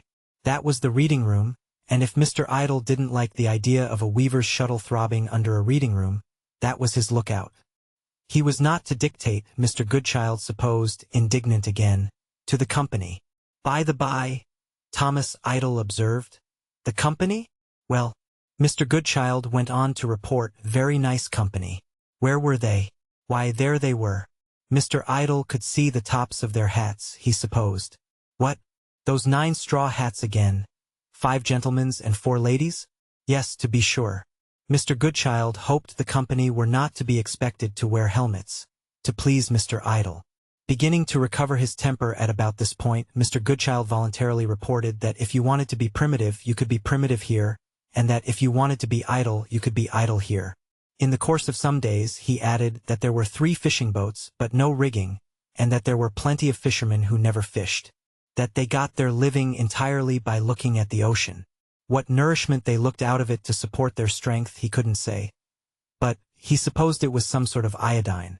The place was full of their children, who were always upside down on the public buildings, 2 small bridges over the brook, and always hurting themselves or one another, so that their wailings made more continual noise in the air than could have been got in a busy place. The houses people lodged in were nowhere in particular, and were in capital accordance with the beach, being all more or less cracked and damaged as its shells were, and all empty as its shells were. Among them was an edifice of destitute appearance, with a number of wall-eyed windows in it, looking desperately out to Scotland as if for help, which said it was a bazaar and it ought to know, and where you might buy anything you wanted, supposing what you wanted was a little camp stool or a child's wheelbarrow. The brook crawled or stopped between the houses and the sea, and the donkey was always running away, and when he got into the brook he was pelted out with stones, which never hit him, and which always hit some of the children who were upside down on the public buildings, and made their lamentations louder. This donkey was the public excitement of Allonby, and was probably supported at the public expense. The foregoing descriptions, delivered in separate items on separate days of adventurous discovery, Mr. Goodchild severally wound up, by looking out of window, looking in again and saying, "But there is the sea, and here are the shrimps. Let us eat 'em." There were fine sunsets at Allonby when the low flat beach, with its pools of water and its dry patches, changed into long bars of silver and gold in various states of burnishing, and there were fine views on fine days of the Scottish coast. But when it rained at Allonby, Allonby, thrown back upon its ragged self, became a kind of place which the donkey seemed to have found out, and to have his highly sagacious reasons for wishing to bolt from. Thomas Idle observed, too, that Mr. Goodchild, with a noble show of disinterestedness, became every day more ready to walk to Maryport and back, for letters, and suspicions began to harbor in the mind of Thomas, that his friend deceived him, and that Maryport was a preferable place. Therefore, Thomas said to Francis on a day when they had looked at the sea and eaten the shrimps, "My mind gives me, Goodchild, that you go to Maryport, like the boy in the storybook, to ask it to be idle with you." "Judge, then," returned Francis, adopting the style of the storybook. "With what success? I go to a region which is a bit of waterside Bristol, with a slice of Wapping, a seasoning of Wolverhampton, and a garnish of Portsmouth, and I say, 'Will you come and be idle with me?' And it answers no. For I am a great deal too vaporous, and a great deal too rusty, and a great deal too muddy, and a great deal too dirty altogether, and I have ships to load, and pitch and tar to boil, and iron to hammer, and steam to get up, and smoke to make, and stone to quarry, and 50 other disagreeable things to do, and I can't be idle with you. Then I go into jagged uphill and downhill streets, where I am in the pastrycook's shop at one moment, and next moment in savage fastnesses of moor and morass, beyond the confines of civilization, and I say to those murky and black dusty streets, will you come and be idle with me? To which they reply, no, we can't, indeed, for we haven't the spirits, and we are startled by the echo of your feet on the sharp pavement, and we have so many goods in our shop windows which nobody wants, and we have so much to do for a limited public which never comes to us to be done for, that we are altogether out of sorts and can't enjoy ourselves with anyone. So I go to the post office and knock at the shutter, and I say to the postmaster, will you come and be idle with me? To which he rejoins, no, I really can't, for I live, as you may see, in such a very little post office and pass my life behind such a very little shutter, that my hand, when I put it out, is as the hand of a giant crammed through the window of a dwarf's house at a fair, and I am a mere post office anchorite in a cell much too small for him, and I can't get out and I can't get in, and I have no space to be idle in, even if I would. So the boy, said Mr. Goodchild, concluding the tale, comes back with the letters after all, and lives happy never afterwards. But it may, not unreasonably, be asked, while Francis Goodchild was wandering hither and thither, storing his mind with perpetual observation of men and things, and sincerely believing himself to be the laziest creature in existence all the time, how did Thomas Idle, crippled and confined to the house, contrive to get through the hours of the day? Prone on the sofa, Thomas made no attempt to get through the hours, but passively allowed the hours to get through him. Where other men in his situation would have read books and improved their minds, Thomas slept and rested his body. Where other men would have pondered anxiously over their future. No sooner, however, had the book, Moral Hints to the Young on the Value of Time, been placed in his hands, than the first troubles of his life began. The idle boys deserted him as a traitor to their cause. The industrious boys avoided him as a dangerous interloper. One of their number, who had always won the prize on previous occasions, expressing just resentment at the invasion of his privileges by calling Thomas into the playground, and then and there administering to him the first sound and genuine thrashing that he had ever received in his life. Unpopular from that moment as a beaten boy who belonged to no side and was rejected by all parties, young Idle soon lost caste with his masters, as he had previously lost caste with his schoolfellows. He had forfeited the comfortable reputation of being the one lazy member of the youthful community whom it was quite hopeless to punish. Never again did he hear the headmaster say reproachfully to an industrious boy who had committed a fault, I might have expected this in Thomas Idle, but it is inexcusable, sir, in you who know better. Never more, after winning that fatal prize, did he escape the retributive imposition, or the avenging birch. From that time the masters made him work, and the boys would not let him play. From that time his social position steadily declined, and his life at school became a perpetual burden to him. So, again with the second disaster. While Thomas was lazy, he was a model of health. His first attempt at active exertion and his first suffering from severe illness are connected together by the intimate relations of cause and effect. Shortly after leaving school, he accompanied a party of friends to a cricket field, in his natural and appropriate character of spectator only. On the ground it was discovered that the players fell short of the required number, and facile Thomas was persuaded to assist in making up the complement. At a certain appointed time, he was roused from peaceful slumber in a dry ditch, and placed before 3 wickets with a bat in his hand. Opposite to him, behind 3 more wickets, stood one of his bosom friends, filling the situation, as he was informed, of bowler. No words can describe Mr. Idle's horror and amazement when he saw this young man, on ordinary occasions, the meekest and mildest of human beings, suddenly contract his eyebrows, compress his lips, assume the aspect of an infuriated savage, run back a few steps, then run forward, and, without the slightest previous provocation, hurl a detestably hard ball with all his might straight at Thomas's legs.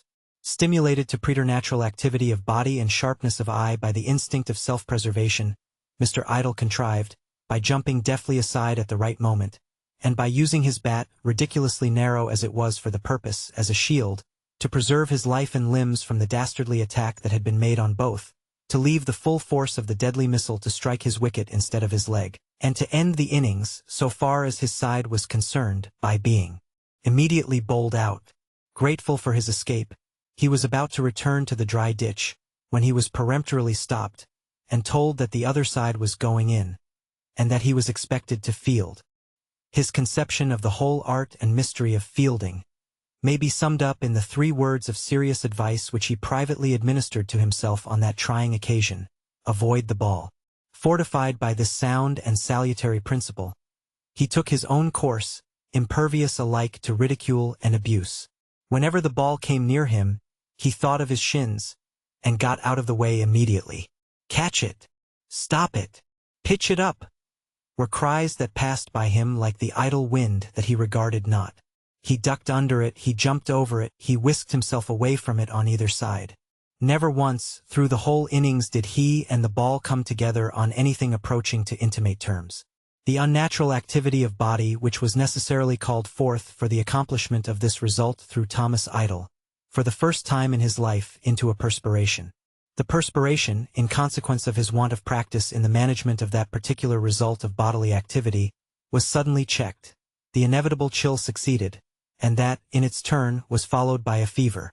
For the first time since his birth, Mr. Idle found himself confined to his bed for many weeks together, wasted and worn by a long illness, of which his own disastrous muscular exertion had been the sole first cause. The third occasion on which Thomas found reason to reproach himself bitterly for the mistake of having attempted to be industrious was connected with his choice of a calling in life. Having no interest in the church, he appropriately selected the next best profession for a lazy man in England, the bar. Although the benchers of the Inns of Court have lately abandoned their good old principles, and obliged their students to make some show of studying, in Mr. Idle's time no such innovation as this existed. Young men who aspired to the honorable title of barrister were, very properly, not asked to learn anything of the law, but were merely required to eat a certain number of dinners at the table of their hall, and to pay a certain sum of money, and were called to the bar as soon as they could prove that they had sufficiently complied with these extremely sensible regulations. Never did Thomas move more harmoniously in concert with his elders and betters than when he was qualifying himself for admission among the barristers of his native country. Never did he feel more deeply what real laziness was in all the serene majesty of its nature, than on the memorable day when he was called to the bar, after having carefully abstained from opening his law books during his period of probation, except to fall asleep over them. How he could ever again have become industrious, even for the shortest period, after that great reward conferred upon his idleness, quite passes his comprehension. The kind benchers did everything they could to show him the folly of exerting himself. They wrote out his probationary exercise for him, and never expected him even to take the trouble of reading it through when it was written. They invited him, with 7 other choice spirits as lazy as himself, to come and be called to the bar, while they were sitting over their wine and fruit after dinner. They put his oaths of allegiance, and his dreadful official denunciations of the Pope and the Pretender, so gently into his mouth, that he hardly knew how the words got there. They wheeled all their chairs softly round from the table, and sat surveying the young barristers with their backs to their bottles, rather than stand up, or adjourn to hear the exercises read. And when Mr. Idle and the 7 unlaboring neophytes, ranged in order as a class, with their backs considerately placed against a screen, had begun, in rotation, to read the exercises which they had not written, even then each bencher, true to the great lazy principle of the whole proceeding, stopped each neophyte before he had stammered through his first line, and bowed to him, and told him politely that he was a barrister from that moment. This was all the ceremony. It was followed by a social supper, and by the presentation, in accordance with ancient custom, of a pound of sweetmeats and a bottle of Madeira, offered in the way of needful refreshment, by each grateful neophyte to each beneficent bencher. It may seem inconceivable that Thomas should ever have forgotten the great do-nothing principle instilled by such a ceremony as this. But it is, nevertheless, true that certain designing students of industrious habits found him out, took advantage of his easy humor, persuaded him that it was discreditable to be a barrister and to know nothing whatever about the law, and lured him, by the force of their own evil example, into a conveyancer's chambers, to make up for lost time and to qualify himself for practice at the bar. After a fortnight of self-delusion, the curtain fell from his eyes. He resumed his natural character, and shut up his books. But the retribution which had hitherto always followed his little casual errors of industry followed them still. He could get away from the conveyancer's chambers, but he could not get away from one of the pupils, who had taken a fancy to him, a tall, serious, raw-boned, hard-working, disputatious pupil, with ideas of his own about reforming the law of real property, who has been the scourge of Mr. Idle's existence ever since the fatal day when he fell into the mistake of attempting to study the law. Before that time his friends were all sociable idlers like himself. Since that time the burden of bearing with a hard-working young man has become part of his lot in life. Go where he will now, he can never feel certain that the raw-boned pupil is not affectionately waiting for him round a corner, to tell him a little more about the law of real property. Suffer as he may under the infliction, he can never complain, for he must always remember, with unavailing regret, that he has his own thoughtless industry to thank for first exposing him to the great social calamity of knowing a bore. These events of his past life, with the significant results that they brought about, pass drowsily through Thomas Idle's memory, while he lies alone on the sofa at Allenby and elsewhere, dreaming away the time which his fellow apprentice gets through so actively out of doors, remembering the lesson of laziness which his past disasters teach, and bearing in mind also the fact that he is crippled in one leg because he exerted himself to go up a mountain, when he ought to have known that his proper course of conduct was to stop at the bottom of it.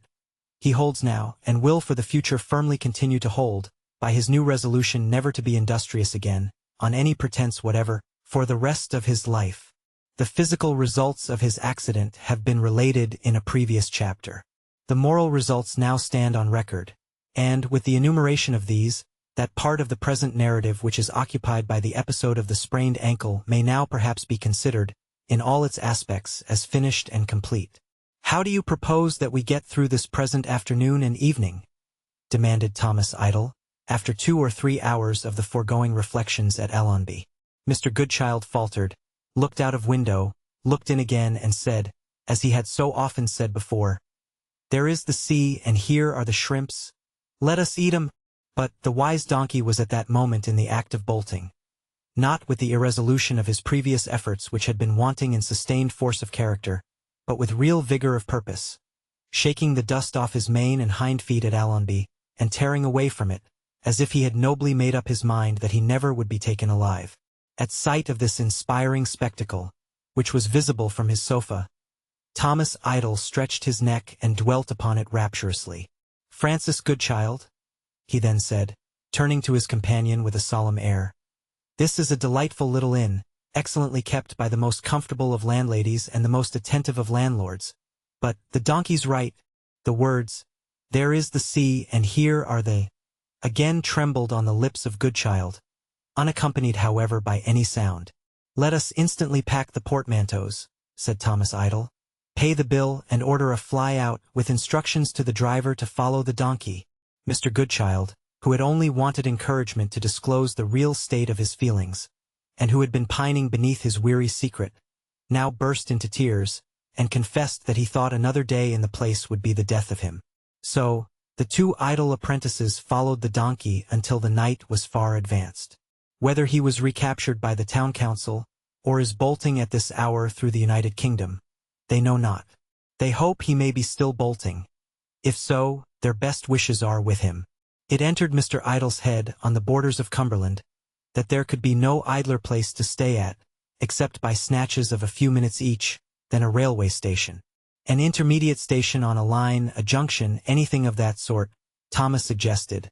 Mr. Goodchild approved of the idea as eccentric, and they journeyed on, until they came to such a station where there was an inn. "Here," said Thomas, "we may be luxuriously lazy.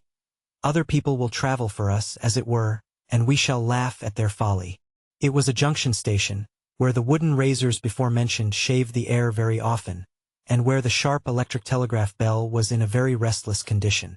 All manner of cross lines of rails came zigzagging into it, like a congress of iron vipers, and, a little way out of it, a pointsman in an elevated signal box was constantly going through the motions of drawing immense quantities of beer at a public-house bar. In one direction, confused perspectives of embankments and arches were to be seen from the platform. In the other, the rails soon disentangled themselves into 2 tracks and shot away under a bridge, and curved round a corner. Sidings were there, in which empty luggage vans and cattle boxes often butted against each other as if they couldn't agree, and warehouses were there, in which great quantities of goods seemed to have taken the veil of the consistency of tarpaulin, and to have retired from the world without any hope of getting back to it. Refreshment rooms were there. One, for the hungry and thirsty iron locomotives where their coke and water were ready, and of good quality, for they were dangerous to play tricks with. The other, for the hungry and thirsty human locomotives, who might take what they could get, and whose chief consolation was provided in the form of 3 terrific urns or vases of white metal, containing nothing, each forming a breastwork for a defiant and apparently much injured woman. Established at this station, Mr. Thomas Idle and Mr. Francis Goodchild resolved to enjoy it. But its contrasts were very violent, and there was also an infection in it. First, as to its contrasts, they were only 2, but they were lethargy and madness. The station was either totally unconscious, or wildly raving. By day, in its unconscious state, it looked as if no life could come to it, as if it were all rust, dust, and ashes, as if the last train forever had gone without issuing any return tickets, as if the last engine had uttered its last shriek and burst. One awkward shave of the air from the wooden razor, and everything changed. Tight office doors flew open, panels yielded, books, newspapers, traveling caps and wrappers broke out of brick walls, money chinked, conveyances oppressed by nightmares of luggage came careering into the yard, porters started up from secret places, ditto the much injured women, the shining bell, who lived in a little tray on stilts by himself, flew into a man's hand and clamored violently. And now the human locomotives, creased as to their countenances and purblind as to their eyes, would swarm forth in a heap, addressing themselves to the mysterious urns and the much injured women, while the iron locomotives, dripping fire and water, shed their steam about plentifully, making the dull oxen in their cages, with heads depressed, and foam hanging from their mouths as their red looks glanced fearfully at the surrounding terrors, seem as though they had been drinking at half-frozen waters and were hung with icicles. Through the same steam would be caught glimpses of their fellow travelers, the sheep, getting their white kid faces together, away from the bars, and stuffing the interstices with trembling wool. Also, down among the wheels of the man with the sledgehammer, ringing the axles of the fast night train, against whom the oxen have a misgiving that he is the man with the poleaxe who is to come by and by, and so the nearest of them try to get back, and get a purchase for a thrust at him through the bars. Suddenly, the bell would ring, the steam would stop with one hiss and a yell, the chemists on the beanstalks would be busy, the avenging furies would bestir themselves, the fast night train would melt from eye and ear. The other trains going their ways more slowly would be heard faintly rattling in the distance like old-fashioned watches running down. The sauce bottle and cheap music retired from view, even the bedstead went to bed, and there was no such visible thing as the station to vex the cool wind in its blowing, or perhaps the autumn lightning, as it found out the iron rails. The infection of the station was this. When it was in its raving state, the apprentices found it impossible to be there, without laboring under the delusion that they were in a hurry. To Mr. Goodchild, whose ideas of idleness were so imperfect, this was no unpleasant hallucination, and accordingly that gentleman went through great exertions in yielding to it, and running up and down the platform, jostling everybody, under the impression that he had a highly important mission somewhere, and had not a moment to lose. But, to Thomas Idle, this contagion was so very unacceptable an incident of the situation, that he struck on the 4th day, and requested to be moved. "This place fills me with a dreadful sensation," said Thomas, "of having something to do. Remove me, Francis." "Where would you like to go next?" was the question of the ever-engaging Goodchild. "I have heard there is a good old inn at Lancaster, established in a fine old house, an inn where they give you bride cake every day after dinner," said Thomas Idle. "Let us eat bride cake without the trouble of being married, or of knowing anybody in that ridiculous dilemma." Mr. Goodchild, with a lover's sigh, assented. They departed from the station in a violent hurry, for which, it is unnecessary to observe, there was not the least occasion, and were delivered at the fine old house at Lancaster on the same night. It is Mr. Goodchild's opinion that if a visitor on his arrival at Lancaster could be accommodated with a pole which would push the opposite side of the street some yards farther off, it would be better for all parties. Protesting against being required to live in a trench, and obliged to speculate all day upon what the people can possibly be doing within a mysterious opposite window, which is a shop window to look at, but not a shop window in respect of its offering nothing for sale and declining to give any account whatever of itself, Mr. Goodchild concedes Lancaster to be a pleasant place. A place dropped in the midst of a charming landscape, a place with a fine ancient fragment of castle, a place of lovely walks, a place possessing staid old houses richly fitted with old Honduras mahogany, which has grown so dark with time that it seems to have got something of a retrospective mirror quality into itself, and to show the visitor, in the depth of its grain, through all its polish, the hue of the wretched slaves who groaned long ago under old Lancaster merchants. And Mr. Goodchild adds that the stones of Lancaster do sometimes whisper, even yet, of rich men passed away, upon whose great prosperity some of these old doorways frown sullen in the brightest weather, that their slave gain turned to curses, as the Arabian wizard's money turned to leaves, and that no good ever came of it, even unto the third and fourth generations, until it was wasted and gone. It was a gallant sight to behold, the Sunday procession of the Lancaster elders to church, all in black and looking fearfully like a funeral without the body, under the escort of 3 beadles. "Think," said Francis, as he stood at the inn window admiring, "of being taken to the sacred edifice by 3 beadles. I have, in my early time, been taken out of it by 1 beadle, but to be taken into it by 3, O Thomas, is a distinction I shall never enjoy." Chapter 4. When Mr. Goodchild had looked out of the Lancaster inn window for 2 hours on end, with great perseverance, he begun to entertain a misgiving that he was growing industrious. He therefore set himself next to explore the country from the tops of all the steep hills in the neighborhood. He came back at dinner time, red and glowing, to tell Thomas Idle what he had seen. Thomas, on his back reading, listened with great composure, and asked him whether he really had gone up those hills, and bothered himself with those views and walked all those miles?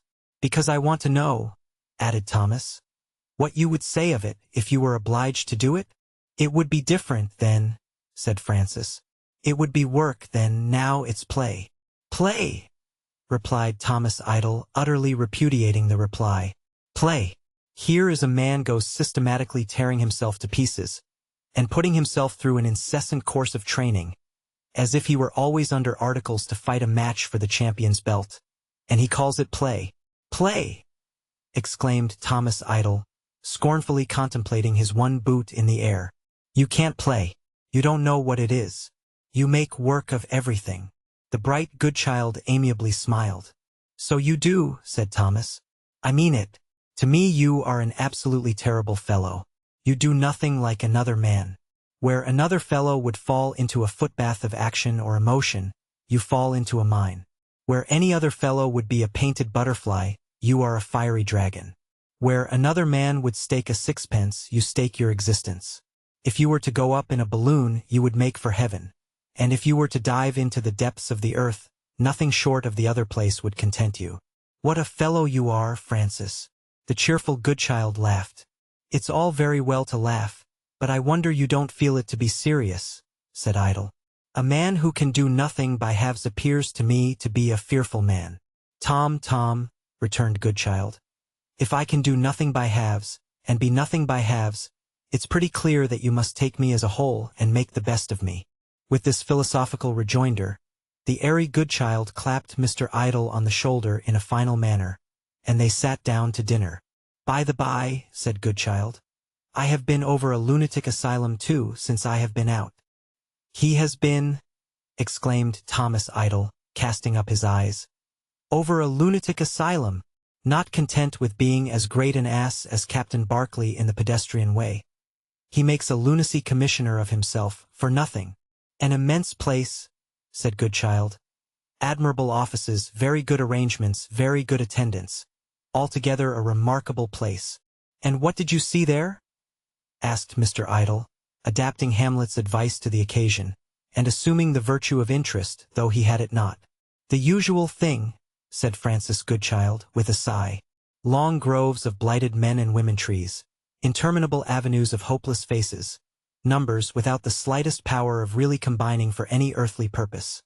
A society of human creatures who have nothing in common but that they have all lost the power of being humanly social with one another." "Take a glass of wine with me," said Thomas Idle, "and let us be social." "In one gallery, Tom," pursued Francis Goodchild, "which looked to me about the length of the long walk at Windsor, more or less." "Probably less," observed Thomas Idle. "In one gallery, which was otherwise clear of patients, for they were all out, there was a poor little dark-chinned, meagre man, with a perplexed brow and a pensive face, stooping low over the matting on the floor, and picking out with his thumb and forefinger the course of its fibers.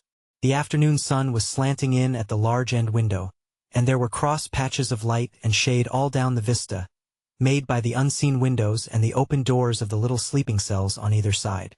In about the center of the perspective, under an arch, regardless of the pleasant weather, regardless of the solitude, regardless of approaching footsteps, was the poor little dark-chinned, meager man, poring over the matting.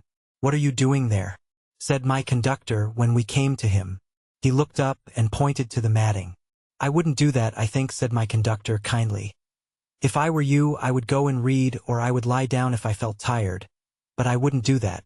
The patient considered a moment and vacantly answered, "No, sir, I won't. I'll go and read," and so he lamely shuffled away into one of the little rooms. I turned my head before we had gone many paces.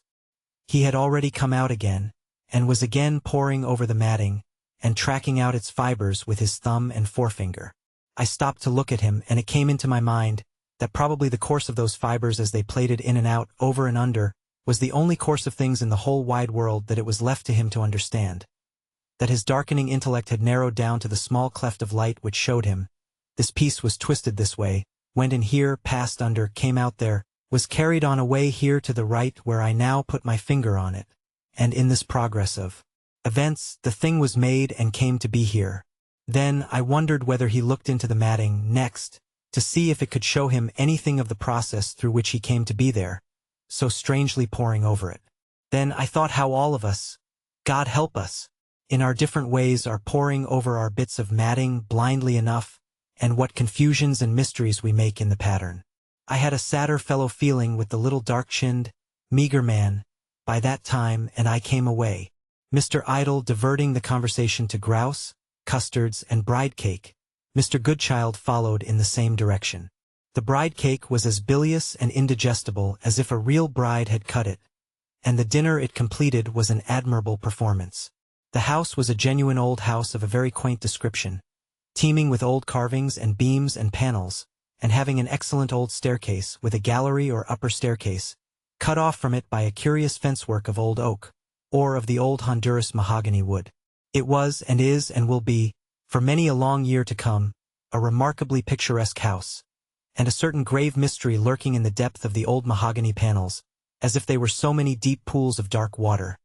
Such, indeed, as they had been much among when they were trees, gave it a very mysterious character after nightfall.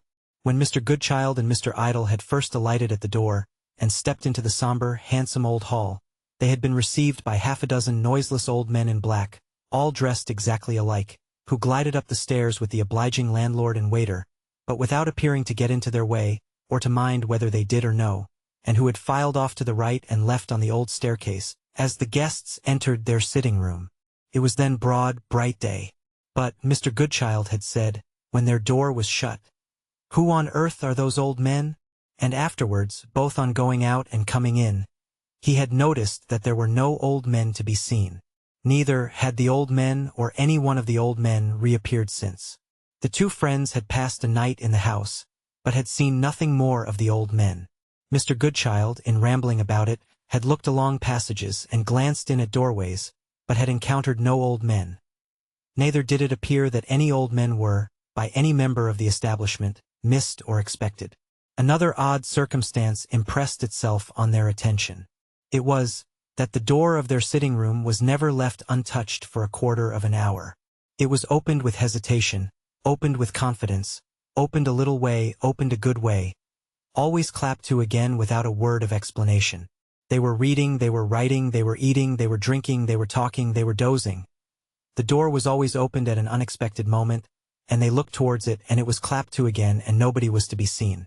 When this had happened 50 times or so, Mr. Goodchild had said to his companion, jestingly, "I begin to think, Tom, there was something wrong with those 6 old men." Night had come again, and they had been writing for 2 or 3 hours.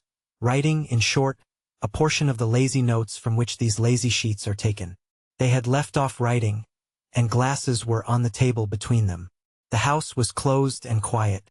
Around the head of Thomas Idle, as he lay upon his sofa, hovered light wreaths of fragrant smoke. The temples of Francis Goodchild, as he leaned back in his chair, with his 2 hands clasped behind his head, and his legs crossed, were similarly decorated.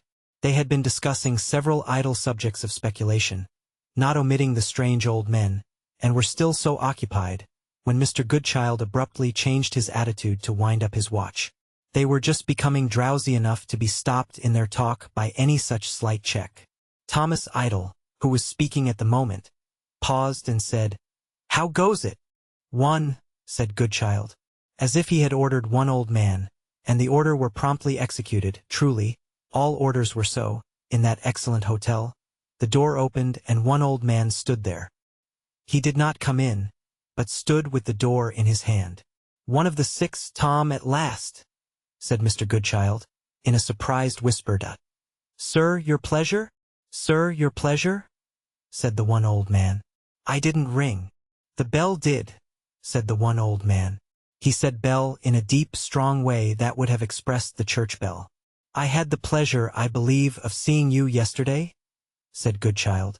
"I cannot undertake to say for certain," was the grim reply of the one old man. "I think you saw me? Did you not?" "Saw you?" said the old man. "Oh yes, I saw you. But I see many who never see me." A chilled, slow, earthy, fixed old man. A cadaverous old man of measured speech. An old man who seemed as unable to wink, as if his eyelids had been nailed to his forehead. An old man whose eyes, two spots of fire, had no more motion than if they had been connected with the back of his skull by screws driven through it, and revet and bolted outside, among his gray hair. The night had turned so cold, to Mr. Goodchild's sensations, that he shivered. He remarked lightly and half apologetically, "I think somebody is walking over my grave." "No," said the weird old man. "There is no one there." Mr. Goodchild looked at Idle, but Idle lay with his head enwreathed in smoke. "No one there?" said Goodchild. "There is no one at your grave, I assure you," said the old man. He had come in and shut the door, and he now sat down. He did not bend himself to sit, as other people do, but seemed to sink bolt upright, as if in water, until the chair stopped him. "My friend, Mr. Idle," said Goodchild, extremely anxious to introduce a third person into the conversation. "I am," said the old man, without looking at him, "at Mr. Idle's service." "If you are an old inhabitant of this place," Francis Goodchild resumed, "yes, perhaps you can decide a point my friend and I were in doubt upon this morning. They hang condemned criminals at the castle, I believe." "I believe so," said the old man. "Are their faces turned towards that noble prospect?" "Your face is turned," replied the old man, "to the castle wall. When you are tied up, you see its stones expanding and contracting violently, and a similar expansion and contraction seem to take place